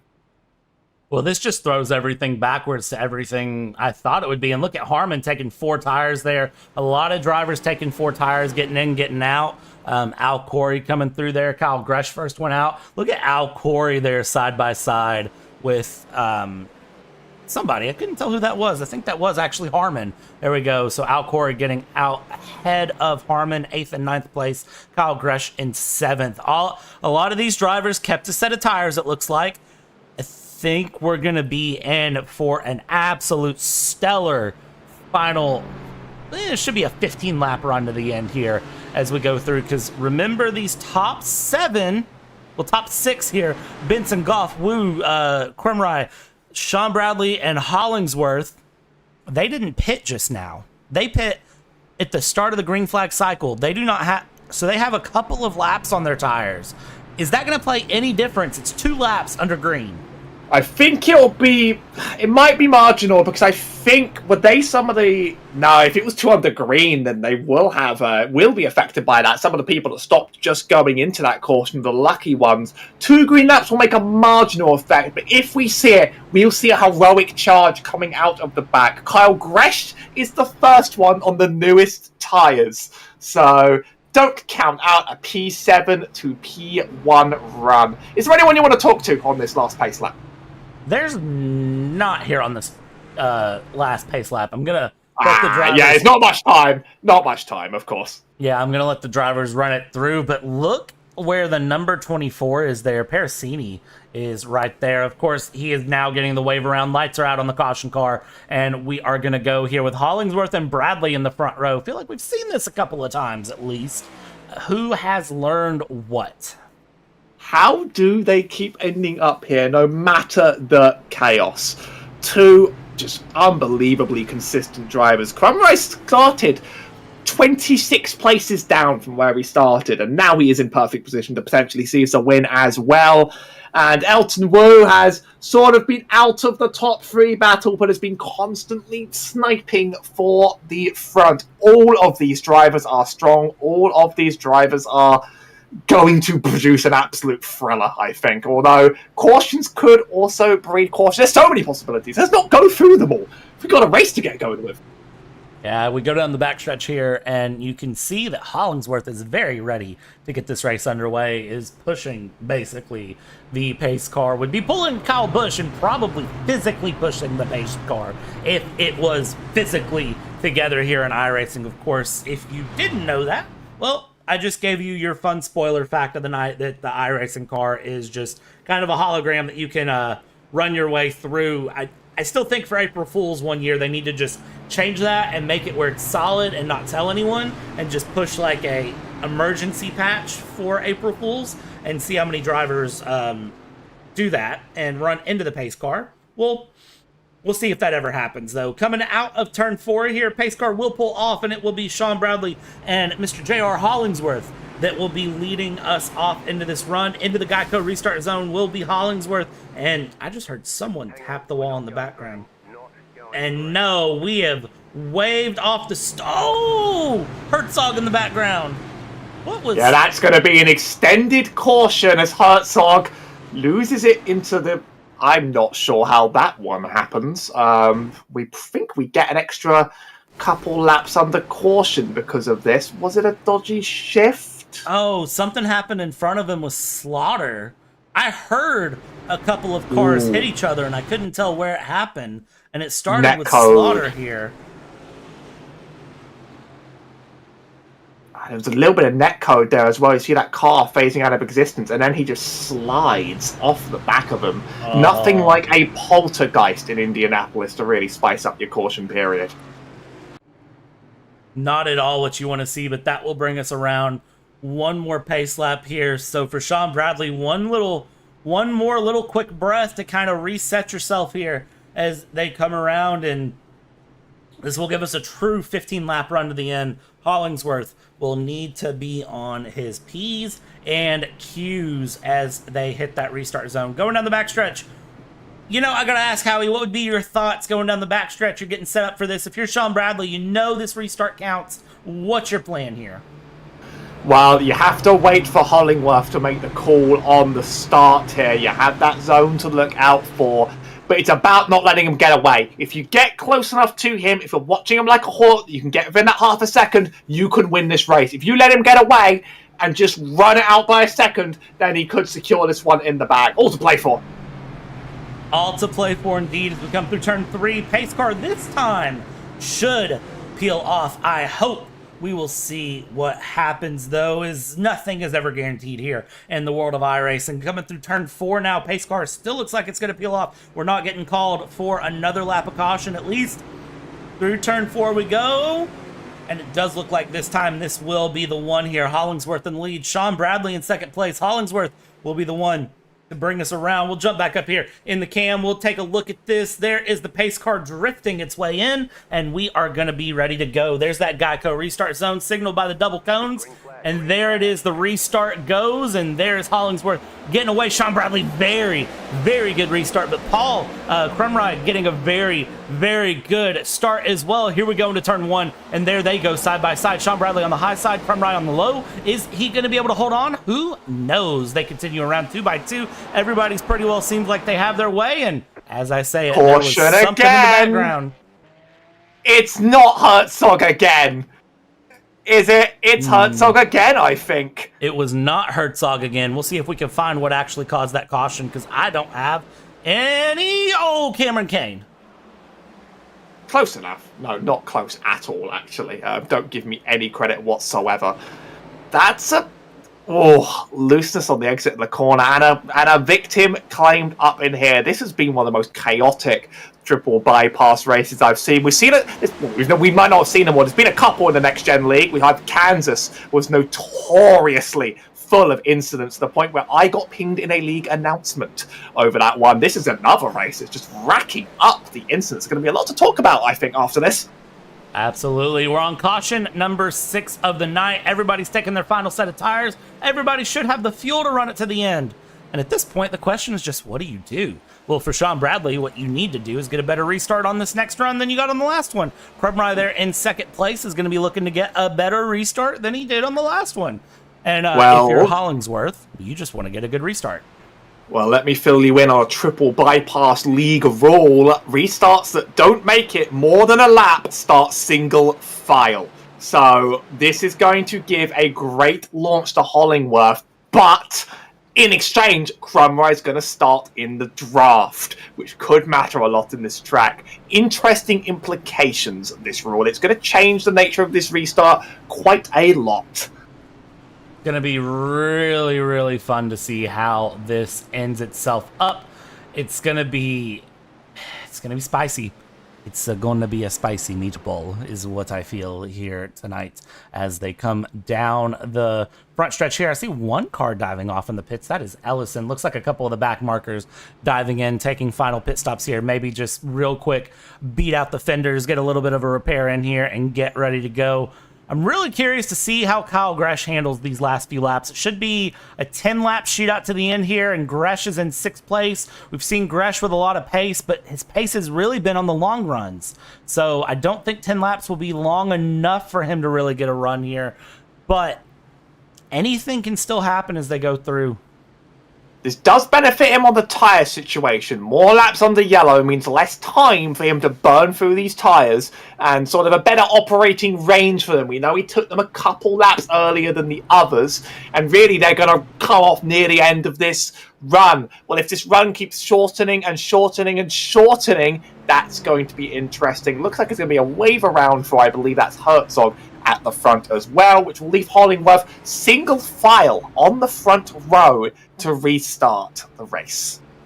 This is going to be a really interesting race restart to get to the end, I have to tell you. This is one that I'm really not sure how it's going to go. I could tell you one way or the other. I don't know. There's no way to know how this ends. This Indy race has been upside down, sideways, around, and nobody is near where they started, with the exception of one Al Corey. He is the only car on the field. No, correction, him and Hollingsworth are the only 2 cars on the field that are in the positions where they started this race. So that I Bradley's think pretty close, but Crumride is the one that's made the massive moves, and Benson. So been a lot of moves around. I mean, I'm just going to say, knowing John Campbell, expect him to be in first position at the end of 10 laps. He finds a way to do some ridiculous things, and this race certainly has been ridiculous. But all that aside, I think this race is really exposed to people that are good at this track and the people that struggle on this track. It's been a very driver skill battle, but we've seen a lot more passing than I expect. And don't count out the possibility for more incidents. We maybe start this single file after another lap around, but these cars have been getting all sorts of loose in each other's air. practice, and a little bit more practice is what this takes. Herzog gets his wave around. That is going to release Hollingsworth to get behind the pace car here for one more time around, and it looks like they're taking a double file restart. Maybe they made a lap. And I've been talking nonsense this whole time. I know that's a league rule. So we are going to get the double file restart lined up, though. So we are going to get Crumray and Bradley are going to get their chance to attack. This is going to be interesting because it'll be a 10-lap shootout to the end here with Crumray up on the high line. He's had some pace. Bradley's there in third. Wu, Benson, Gresh in sixth place. He's that third car on the high line. Can he make a move? What can he do on the high line? The high line has not been kind tonight, but anything can happen here as we go down the backstretch. This would be a very interesting game with a choose rule. Maybe we'll get it soon one day and drivers will get to choose their line, because it is a very, very single groove race, as you've identified, and drivers on that inside have a massive advantage coming out of these turns. I do feel like that side draft, though, has been really the story of some of these passes. The side draft has helped a lot, and we'll see if the side draft can help a little bit more to the end of this race. We go through turn 3 here, and we go down the second short shoot here. We're going to shoot into turn 4 under caution number 6 of the night. It's been very eventful. 70 laps here tonight, and we're trying to make it to lap 80. 10 laps to go. Pace car will peel off, and this is going to give us the start of a lifetime. 10 to go here as we go through. Hollingsworth will have the lead. Crumray in the second lane there on the high line. We get going. You look for the double cones there, and that will be the green. Green flag called there. Now we're underway. Look at that side-by-side early on. Sean Bradley in a good mix, but Hollingsworth opening up that gap early, and Kyle Gresh got a very good restart. And look at the fling there Hollingsworth does. High line to low line. He's trying to conserve momentum. He's trying to move it through. Kyle Gresh on the high line there, back in the back, and you can see behind him it is 2x2 all day, every day. Sean Bradley wants this win. He has that lower line. Doesn't quite clear Crumray out of the... I'm going to keep getting that wrong in different ways and not know until the end of the day what's right. Can't quite clear him into that corner, but he did take that assertive line. You got to wait for your chance to attack, but you're running out of corners now. It's going to be less than 40 turns to decide this. And everything matters at this point. 1 little millimeter of difference could spell disaster for you if you're not careful. Sean Bradley, though, with a good run as we run down the front stretch here on that number 10 of Paul Crumray as we continue through. And again, we'll find out how he pronounces his name here, because it looks like he's going to be on for a podium finish in that Toyota as we run through 3 manufacturers, P1, 2, 3 as they sit. But don't count out Kyle Gresh. Kyle Gresh making the inside here on Elton Wu and getting this pass down the backstretch. Sean Bradley side by side with Paul and getting a nose up in the mix. He's going to be on the inside here going through. Hollingsworth needs to open up a gap. 2x2. We go into turn 3. Sean Bradley not able to make this pass happen at the moment. They'll be side by side still into 4. This is going to reel in Gresh. This is going to open up Hollingsworth. Onto the front stretch we go, and they're still not clear. This is all Hollingsworth wants. If these two drivers slow themselves down, he could make the advantage out. Gresh not done. He's looking pretty impatient, though. Didn't throw it free wide in that big space in the middle because he wants to push for that low line. Instead, can't quite make it up ahead, but he is just absolutely feisty behind. He is going to force into this gap the moment there is a chance. If he slowed down too much, Wu behind will take the chance, but don't count out Gresh making out a fantastic result here. This is absolutely thrilling. He is side by side with Crumray, and he is going to clear going into the next turn. 1 more driver to go. Hollingsworth's going to be a bit of a struggle now, second down the line, but a P2 on the road would be an absolute thrill. Hollingsworth trying to hold on behind. Look at that with Matt Harmon getting very feisty there in that Amsoil number 28. He was going side by side here with Elton Wu, trying to get a pass done on Elton Wu for a top 5 finish for Harmon if he can find it. Gresh now trying to defend up ahead, get the pass up the inside for Harmon if he can hold on, and it looks like he can. Al Corey in the mix as well, up into 8th place now as he's gained places off of this restart. 7 laps to go. Everything still to happen here at Indy. We continue along. Sean Bradley, I believe, just tapped the wall a little bit on the exit of 2. It looks like he is pretty slow. Look at that gap coming down there to Gresh. This is such a momentum track as well, with some of the longest straights on the entire calendar. Not the longest, that goes to Pocono, but still some absolutely legendary straights. A little wall tap, and it's more than just a bit of momentum into turns you're losing. You're losing this entire straightaway. Looks like he's kept it together. Gresh could still make up the gap, but it's not as devastating as we first thought. Got to focus on some of these drivers down further behind though as well, as we see some intense battling all around the field. Fastest lap there for Hollingworth, just taken away by Sean Bradley. Bradley's now fastest. Sean Bradley not going down. Oh, and there's Hollingsworth into the wall on the short chute out of 1. That's a big hit there, and this is going to just absolutely blow the battle out of the water. Any gap that Hollingsworth had is gone. If he can't save it, it looks like he might have gotten away just barely.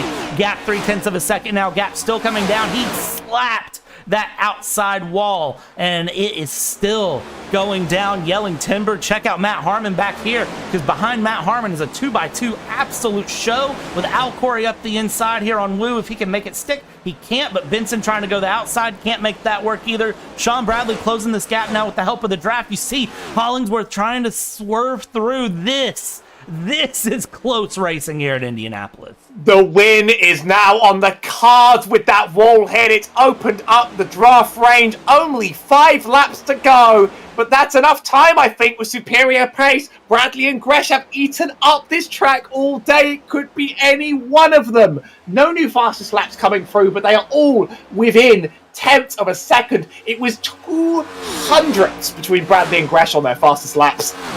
Kyle Gresh knows how to drive this car around Indianapolis. He knows this track very well in multiple disciplines. You've got Sean Bradley, who has been a dominating force all night, and you've got Hollingsworth, who has been quick, but is going to slide on the exit of 4. Here we go up the inside with Sean Bradley. Will he get him to the line? We come across the line. New leader, Sean Bradley, 4 to go as they cross the line. Kyle Gresh back in 3rd place. He's going to try to look for a move. He's right there. Can he go through? He's going to be on the outside here of Hollingsworth if he can make this pass happen, and he cannot at the moment. They continue around, they continue to go downtown, and Hollingsworth now trying to get the run back on Sean Bradley. Sean Bradley, I don't know how wide a stock car is. I don't know the measurement, but you need to find how wide you can make that car. Kyle Gresh going all the way down to the bottom line here, trying to get the run on Hollingsworth. He's trying to get this pass done, and he's going to be up the inside here into 3. They're going to go side by side into 3. Gresh with the preferred line. Can he clear him? This could be any one of them. Bradley is getting away nicely here with these 2 drivers slowing each other down, but Gresh is hungry and he's not going to give it up for anything here. This has been incredible. Best racing I've ever seen around here. Hollingsworth into the wall yet again, and that might spell it out for Hollingsworth, but he's still trying to hold on. Gresh gets a wiggle out of 1. We see things are getting slow. 0.5 second the gap between Sean Bradley, Kyle Gresh. 3 laps spell the difference between this race and between the winner, between the 2nd place, between the 3rd. It's anyone's game to play for. And remember, they have to make it to the white flag first. And if anything else happens behind, it could make this race on its head. Here we go. Sean Bradley holding out 0.4 of a second. He keeps the car together through 3, going into 4. Gresh has a little bit more of a run. And Howie, I tell you what, we're going to cross the line. 2 to go. I don't know who's going to win this. Bradley has made a fantastic run out of the way, but now trying to break the draft up ahead. That's how desperate he's getting. Gresh just trying to follow up. That slowed him down a lot. That's opened it up. There's going to be another attack before the end. This race is anything but over. That is Hollingsworth getting loose, and I think that will get Hollingsworth just a little bit further away. That'll give Gresh a little bit of breathing room behind. He can focus ahead. Down the backstretch we go. There is Sean Bradley yet again breaking that toe, using that IndyCar style. But again, Gresh is a driver that knows multiple disciplines around this track, one of them being IndyCar. So he is comfortable with that draft around. 0.2 of a second will be the gap off of turn 4. We'll come around. I don't know who to bet on here, Howie. This is going to be close. We're going to make it to the white flag. The next one is going to finish the race. Gresh is going to need something good now with 4 corners to go to make it. Very good draft braking. Hasn't quite closed the gap. That's a scary gap, but there's 1 lap and 4 turns. Both of them get a little wiggle out of one. They go through. We continue along here into two. Hollingsworth now on the back of Gresh because Gresh got loose out of one. Gap 0.3 of a second, continuing to open. Hollingsworth is actually going to look up the inside as they go through. He's not going to be done here. Hollingsworth wants to get the final say-so going into three. Sean Bradley will be there. Kyle Gresh is going to run very high. Hollingsworth through. Kyle Gresh going to try a switchback, not able to make it. Sean Bradley will exit out of four with 0.6 of a second gap. He's been able to breathe, and this is going to be the winner of the Hurricane Helene Relief Triple Bypass Series here on Sunday night in Triple Bypass. A beautiful win for Sean Bradley, 0.6 of a second the gap, and in the end, Hollingsworth does get Kyle Gresh by 1/10 of a second. That is an absolute stellar battle. Elton Wu holds on just barely for 6th place. Matt Harmon in 5th. And I tell you what, Al Corey up into 7th place. Your P10 Alex Goff, Ryan Hyatt in 13th. And Starbucks man himself in 17th for the night. We'll go through the full results in a moment, but Sean Bradley barely holding on to it there, and they're still racing. That's one of the best race finishes I've ever seen out of this league. All the way to the flag.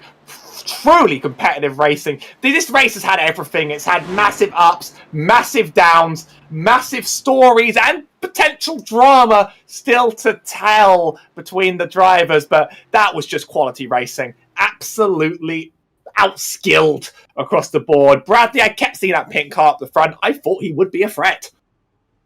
I want to see the donuts. I paid for the donuts. You got Homer Simpson on the front. I better get some good pink glazed donuts here as we go around. There we go. And he taps the wall too. He breaks that rear wing just to make sure the car passes for legal here as he brings it around. The patented Jimmy Johnson tap into the wall. Break that spoiler just as you need to. He's going to continue to burn it down here at the Brickyard, and we'll give Sean Bradley his 15 seconds of fame. I want to review that final lap one more time here because this is really the moment. Kyle Gresh here in 2nd. He was looking for the run. 3rd place was Hollingsworth. And look at the exit off of 1. And I think this is going to be what sealed it, really. Watch.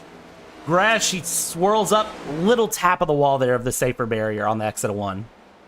That adds Sean Bradley to our race winners. It's a win and you're in system. You have to have competed in 9 out of the 11 races, but he joins Chad Bear, Bobby Blowers, Zach Roethlisberger, and Matthew Parasini, all of which have secured playoff runs if they keep entering races where the top 11 drivers will enter that chase. He's had fantastic results throughout this race, and getting that win in a league like this really helps settle your nerves. He had to earn it. There was nothing easy about that.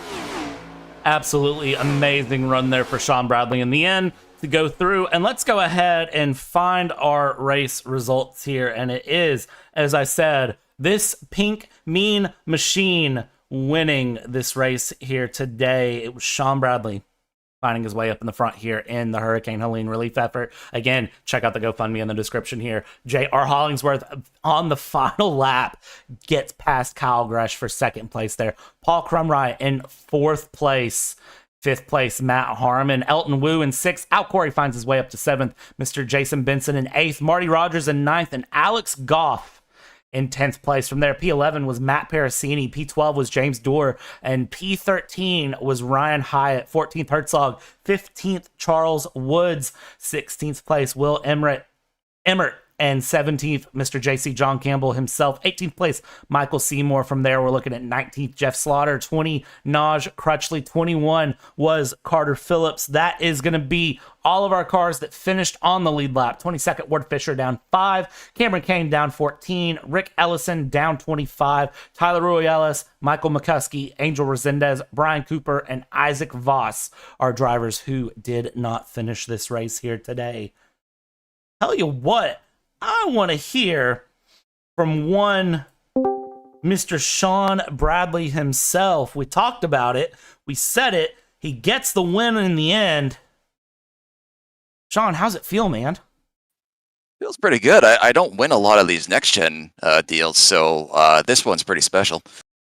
I got to ask you, you had some feisty drivers on the back, with one of them being someone that you and me both know has a lot of Indianapolis experience in one Kyle Gresh. And then, of course, Hollingsworth was right in the back looking feisty as well. How'd you manage to keep them behind? Was that luck? Was that skill? What'd you do? No, it was all luck. I don't have any skill. No, the seas just parted for me. JR hit the wall, I think, and I got around him, and Kyle got around him too, and then they just started sort of fighting each other. JR had amazing corner entry. He just threw it in there and made it stick every time.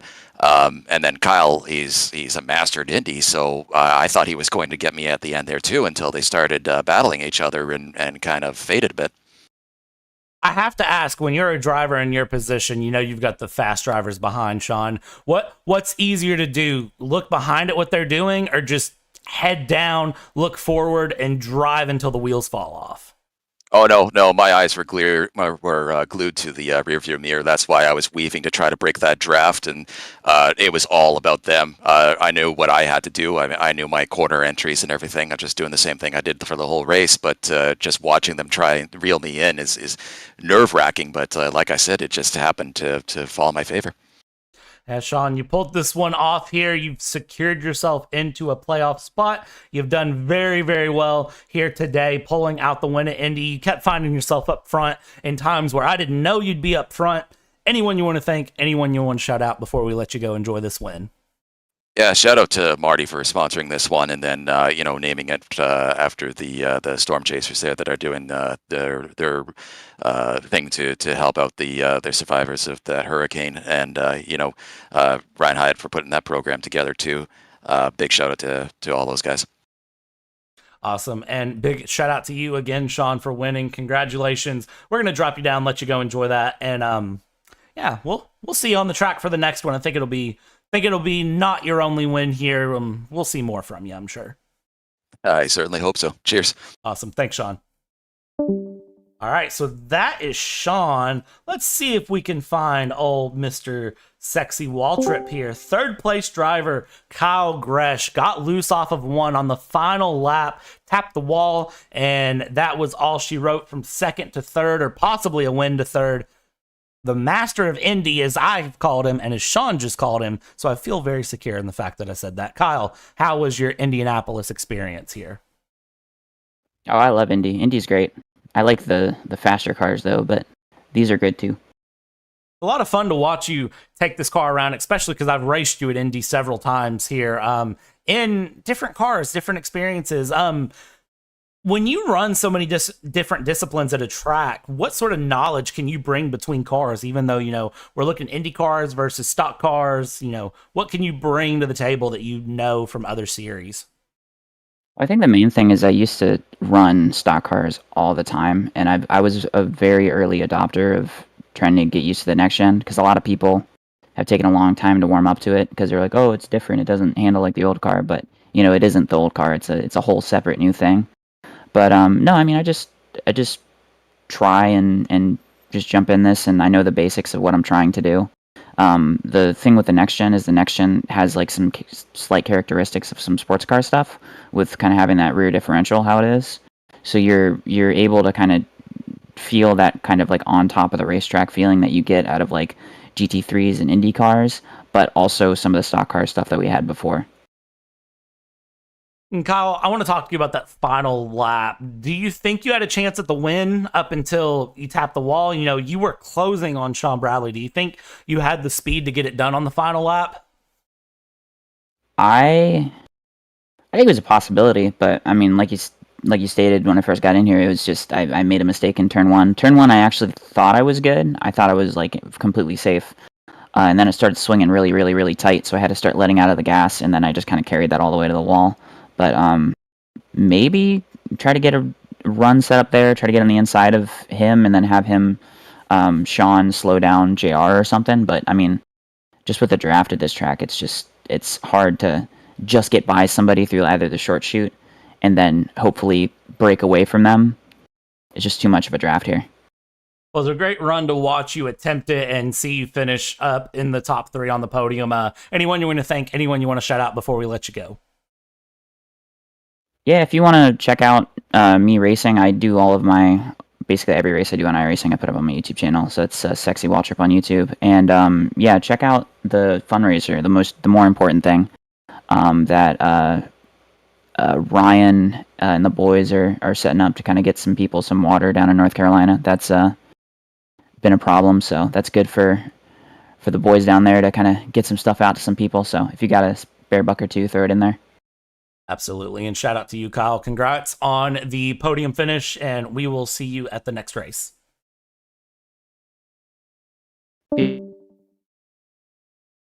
All right, and let's grab our second place finisher here, Mr. Hollingsworth, bringing it home in second on the final lap. You've been up in the mix all night. Tell me, how'd Indianapolis treat you, friend? Oh, I had a blast. It was a good time. I'm pretty fresh in this league, but it's a good group of guys, and yeah, it was. I like Indy. Usually do decent here. Indy is a unique track, I find. What is it about Indy that you like specifically in these cars, or is it just the track itself you like? I like it in most cars. I used to run in an Indy league, and it was a lot of fun in there. But I don't know, just the different way to take the turns. You know, they're all 4 turns. I mean, it looks the same, but they're all different, and you have to learn where to set up and get in the turn, and the speed is off the turn. You know, and you probably saw in the last few laps there, I screwed up 1 and 2 a couple of times, and that's what cost me the lead. But still, had a blast. Good racing with these guys. It was a lot of fun to watch you run through and, see you battle through. Do you think if you had had a couple more laps, you could have got back up in the lead? No, I don't think so, because I was driving so hard knowing we only had a few laps left. I roasted the tires pretty good trying to keep the lead, and I seen an opportunity because I think his name's Kyle, hit the wall, and I'm like, okay, he's going to be a little bit slower, so I downshifted in that turn and was able to get alongside of him on the backstretch and make the pass on the last lap there. And it was a big pass there, got you up in the second place. But before we let you go celebrate that second place, anyone you want to thank, anyone you want to shout out before we let you go?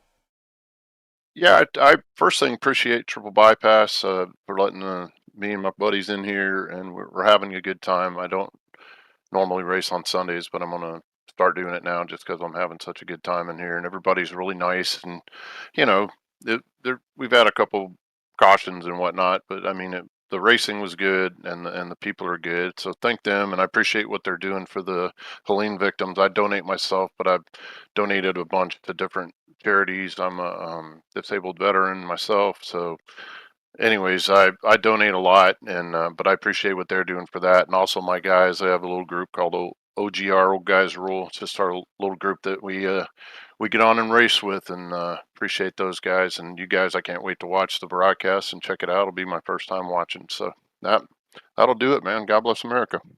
Awesome. I hope you enjoy the broadcast. I'm not going to lie, because we put some effort into it as always, but hopefully you'll enjoy it. There's a couple of funny moments in there. So we'll leave you to go enjoy your second place, sir, and thank you very much. Yeah, appreciate you, Howie and Bradley. You guys have a good night, and I hope you have a good week. Awesome. Thank you. Howie, I tell you what, I love rounding off my Sunday nights. I know it's a good way for you to start your week, but I love ending my nights with a triple bypass here. It's always a good time for me. I love ending any night of the week on Triple Bypass. I love everything this league does, and they keep delivering. They've converted me into a racer, for God's sake. It's why I have to miss one of my favourite leagues on the broadcast, because I'm on the track. The quality of racing is fantastic, even when you'd least expect it. And that was a truly awesome presentation. It was absolutely amazing to go through. Again, I can't say this enough, but a big shout out to Tennessee Storm Chasers and everything they're doing to support the hurricane victims. Please go check out the GoFundMe in the description of this live stream here. Even if you're watching this back after the fact, again, everything helps through. But that is where we're going to sign off here on this Sunday night of racing. On behalf of Mr. Howie Burroughs, who's been here with me. He's sometimes on the track, he's sometimes in the booth. You never know where he's going to be, but he's here with me tonight. My name is Bradley Dalton. We've taken you start to finish here tonight. Be sure to join us the next time on the JP Broadcasting Network, where we'll take you start to finish yet again. Good night.